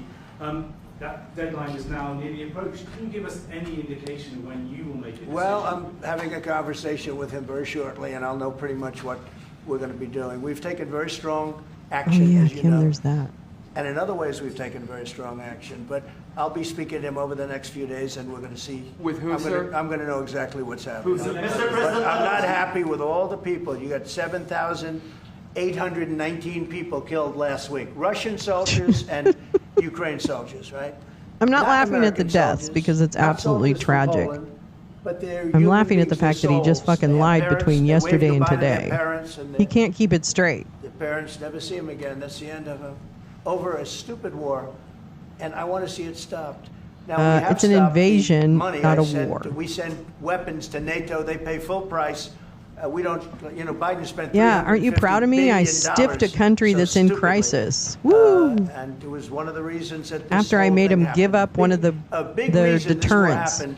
We're sitting right in these chairs, this one in particular. So I will tell you that I think we're going to have a good solution, but they're losing soldiers at levels that nobody has seen since the Second World War. This is the Isn't that worst true? conflict, and it's just going on and on. It's one's defense, one's offense. The offense moves a little bit, just a little bit. You take a look. They move inches. They're dropping bombs and killing everybody. The whole thing is flies. not since the Second World War has there been anything even close to this. And they're not soldiers from my country. This is my country. But I have a power to end things. That's He really should wear his bottom flipper. Breaking news from Gal. Florida will end vaccine requirements to attend school, making it the first state to do so. The state surgeon general said every vaccine mandate drips with disdain and slavery. That's, what's his name? He's one of the America First doctors. He's he's a snake oil salesman. What's his name? I can't remember his name, but anyway, that's good. That's one of the most disgusting Lapido. That's right. Lapido. That's right. He's a part of that America's First physicians something group with Gold and what's her name? Gold and the guy who's now on the fucking CDC committee, Robert. Oh my God, I've forgotten everybody's name. Yeah, children will die. Simone Gold and then the other guy, Robert. someone else. Intentional harm to U.S. citizens. Yeah, how does this, I mean, when does this end? How does this end? Robert Malone, thank you so much, Gal. Who's in the CDC, like he works for the government now. I can't believe it. All part of the Technate plan. I think I got what you were trying to say, Grease Lisa. Oh my God. Children are going to die, like fast. People really vote for this? People really voted for this? Yeah, the rich children will get their vaccinations. That's right. Jesus fucking Christ. Wow, how did we just Oh, Josh, that is happier news. I just chopped a right plant. This is eugenics, Carrie. It is. It's all the things that, this is what also makes me so angry about people that used to be the blue and on and all this stuff, that they would attack each other. How fucking foolish not to just have a realistic conversation about what particular end goals can be. That's always what's made me suspect of people that use that term of blue and on and shit. I never understood it. It never was a really critical thinking type of insult. And how foolish not to have the conversation about what one would do, whether it's boosting local representation of democracy-loving candidates or whatever, or getting involved in school boards. Instead having to fight these stupid fucking fake battles. I don't know. It's really, it's quite overwhelming at times. Yeah, Texas will follow. That's right, Teresa, unfortunately. Oh, boy. Hey, man. Happy, what is it, Wednesday? Is it Wednesday? Yeah, it is. Okay, we'll finish this one out, and then I have a couple other things to go through. Why I was able to end 7 other wars. And you know that I thought of the 7, they're basically 7. Those were tough wars to end. Much tougher, I thought, than the war with Ukraine and Russia. I thought that Ukraine and Russia have a very good relationship with President Putin. I thought that would be much easier. I thought that would be he's all done. He's all done. We can tell. I can tell he's all done. I can tell by the look on your face. I don't even think I can handle Nigel Farage, TBH. I don't think I can even handle it. I don't know. I just noticed it's 3 hours. It's Wednesday and Lolo's back. Yeah. Hey, well, tomorrow morning, they have the ADF testifying. Yeah, okay, whatever. I'm tired of it. I'm tired of the idiots. I'm tired of evil, stupid people that don't care about children, really. Yeah, please hit the like. That'd be nice. Thank you. I know. I can't handle that. Dementia looping. Yep. Same story syndrome. Well, hey, happens to all of us. It's okay. It's okay. It's okay to let go, Donald. It's okay to let go. Walk into the light. Walk into the light. And yeah, I know. I get it. It's not going to make anything better if he's like gone or dead or whatever happens, like to normal human beings. People do die. But like it doesn't matter. Like I need that uplift. I need that uplift. I need that moment that says, oh, that's right. It'll make me happy. Okay. Yeah. Because karma's a bitch. And sometimes you want to see people who have been really, really, really horrible, suffer. Okay. Sorry. Because they love to see other people suffer. And the pain of seeing all the suffering that's happening for people, like in real time, is so incredibly frustrating. Yeah. Yes. I know. Jay Rance, I'm sorry. You might be behind a little bit, my love. I was having Lolo withdrawals. I was having lounge withdrawals, that's for sure. Ding dong, the witch is dead. I don't think anything is off the table because he would do the same for you. And not that there should be an eye for an eye. And I don't really care at the end of the day whether he lives or dies. But I'm going to tell you right now, there would be some sense of relief that one clown is out of the car. And yeah, they might replace him, but it's going to take a minute for that clown to become even more annoying than he was. So it's a matter of degrees. No, it's okay. It's okay, baby. Yeah, so it has barely started. So anyway, the thing is, here we are, and Congress is back. I do know I'm going to be back tomorrow morning because we have hey Paul J. Oh my God, hello love.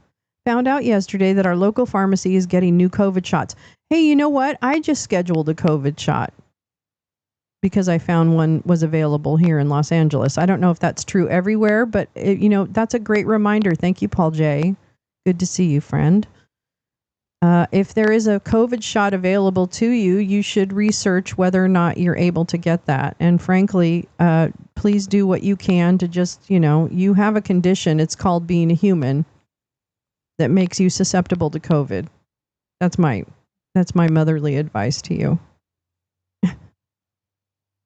Yeah, and the replacements don't have the same Riz. Oh my God, Jane, you're so right. It's just going to be a different energy. It'll be dick energy, but it'll just be a different dick energy. So I'm okay with that. That's okay. Because you know what? Maybe the sound of his voice causes so many people pain that not having to hear that voice on a daily basis with new craziness, yeah, we'll have to listen to the repeats. Maybe that'll help people start to heal in some way. Now, again, we have so much work to do. Elections are under threat. We have to start talking about what is happening in terms of elections and voting rights and other things that states are doing. So we can't, I know I've paid a lot of attention to the shiny objects,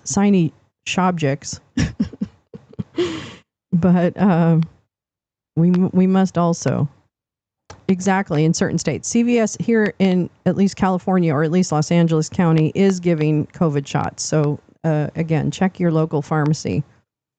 Check with your doctor. Check with your doctor. They said CVS advertised that they have the new COVID shot. I don't know what that means. I don't know what new means, but whatever. So for what it's worth. For what it is worth. Tomorrow morning is an important hearing because, well, important, I mean, only in the fact that I like to see people on the hot seat that deserve it. And this guy deserves it. Brainworm Bobby is going to be in the hot seat tomorrow morning, bright and early. So RFK Jr. will be testifying in front of, I believe, the Finance Committee. I'm not sure. I've got to check. I think it's the Senate Finance Committee. In fact, I'm 99% sure.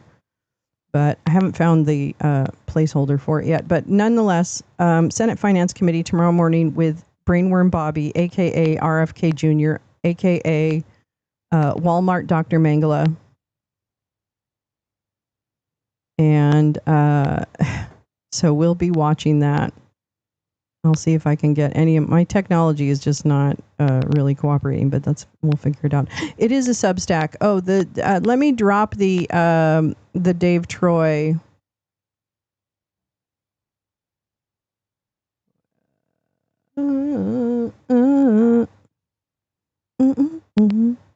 Yeah.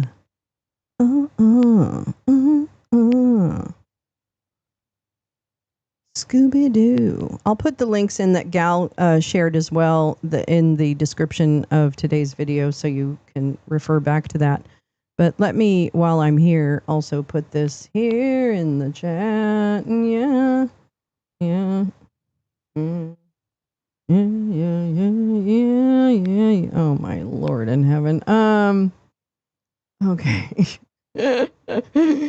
Oh, people are so funny. God damn. Funny. God. That was me. That's me. Okay, here is the Dave Troy tweet that will lead you to the Substack, that will lead you to more information. And I'm intrigued to read this. I want to read the rest of this thread and also the article to understand a little bit more what Dave's take on the whole Epstein sitch is. But yeah, check that out. Thank you, Gal, for all of those beautiful links today. Oh my gosh. Gal coming on strong. And thank you for my little friend who has school today and was encouraging the dinosaur to go to the White House and munch on some fascists. I think that's an excellent idea, and one we should definitely keep that idea on the table. So thank you, my little friend, for that suggestion. The cadaver. Reminds me of a joke. What do you call the person who graduated at the bottom of their medical school class? Max. Doctor.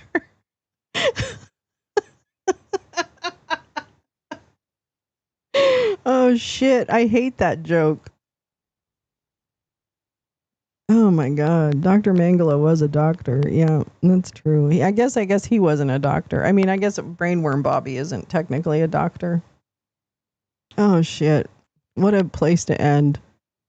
All right. Well, I'll see you guys tomorrow morning. Thank you for your love over the last couple weeks. We'll just keep putting one foot in front of the other. That's the plan right now. There's not much of a plan, actually. Yeah, Brainworm Bobby is not remotely. Neither is, well, I guess Dr. Oz technically is a doctor, but he might be at that, at that joke level. But anyway, thank you very much again, really, for the beautiful and loving support. I really, really, really, really, you don't know how much I appreciate it, but I hope you do. I hope you do. So you know what we'll do is we'll just keep moving. I'm not really sure what the schedule should be, so I'll just have to figure out what, and I've got a lot of doctor stuff to happen, so I've got to kind of plan around that, but should be able to. Yes, thank you very much. Yeah, it's so great to see everyone in the chat again. So lovely to see the chat connect with each other. Come over to the Discord. Come on over to Discord and find us. I don't know where we are, but find us. Find us there. Let me put a link to our Discord, actually, while I'm here. What the hell? What the hell? What the hell? Oh, I remember. Oh, my God, the Felix Sater. TBT. Throwback. Oh, I miss you guys, too, so very much. Really. You don't know. This group of people really mean a lot to me. You need to know that. I'm not very good at showing it sometimes, so apologies. I realize that. It's not without desire to do better. It's, well, maybe she's born with it. Maybe it's clinical depression. I don't know. I don't know. But anyway, I love you guys so much. I love you, love you, love you, love you, love you. I hope you have a great rest of your Wednesday. Hope it's a good day for everyone, and I will see you tomorrow morning. All right? So there we go. There we go. Here we go. All right. See you later. Bye. Thanks again for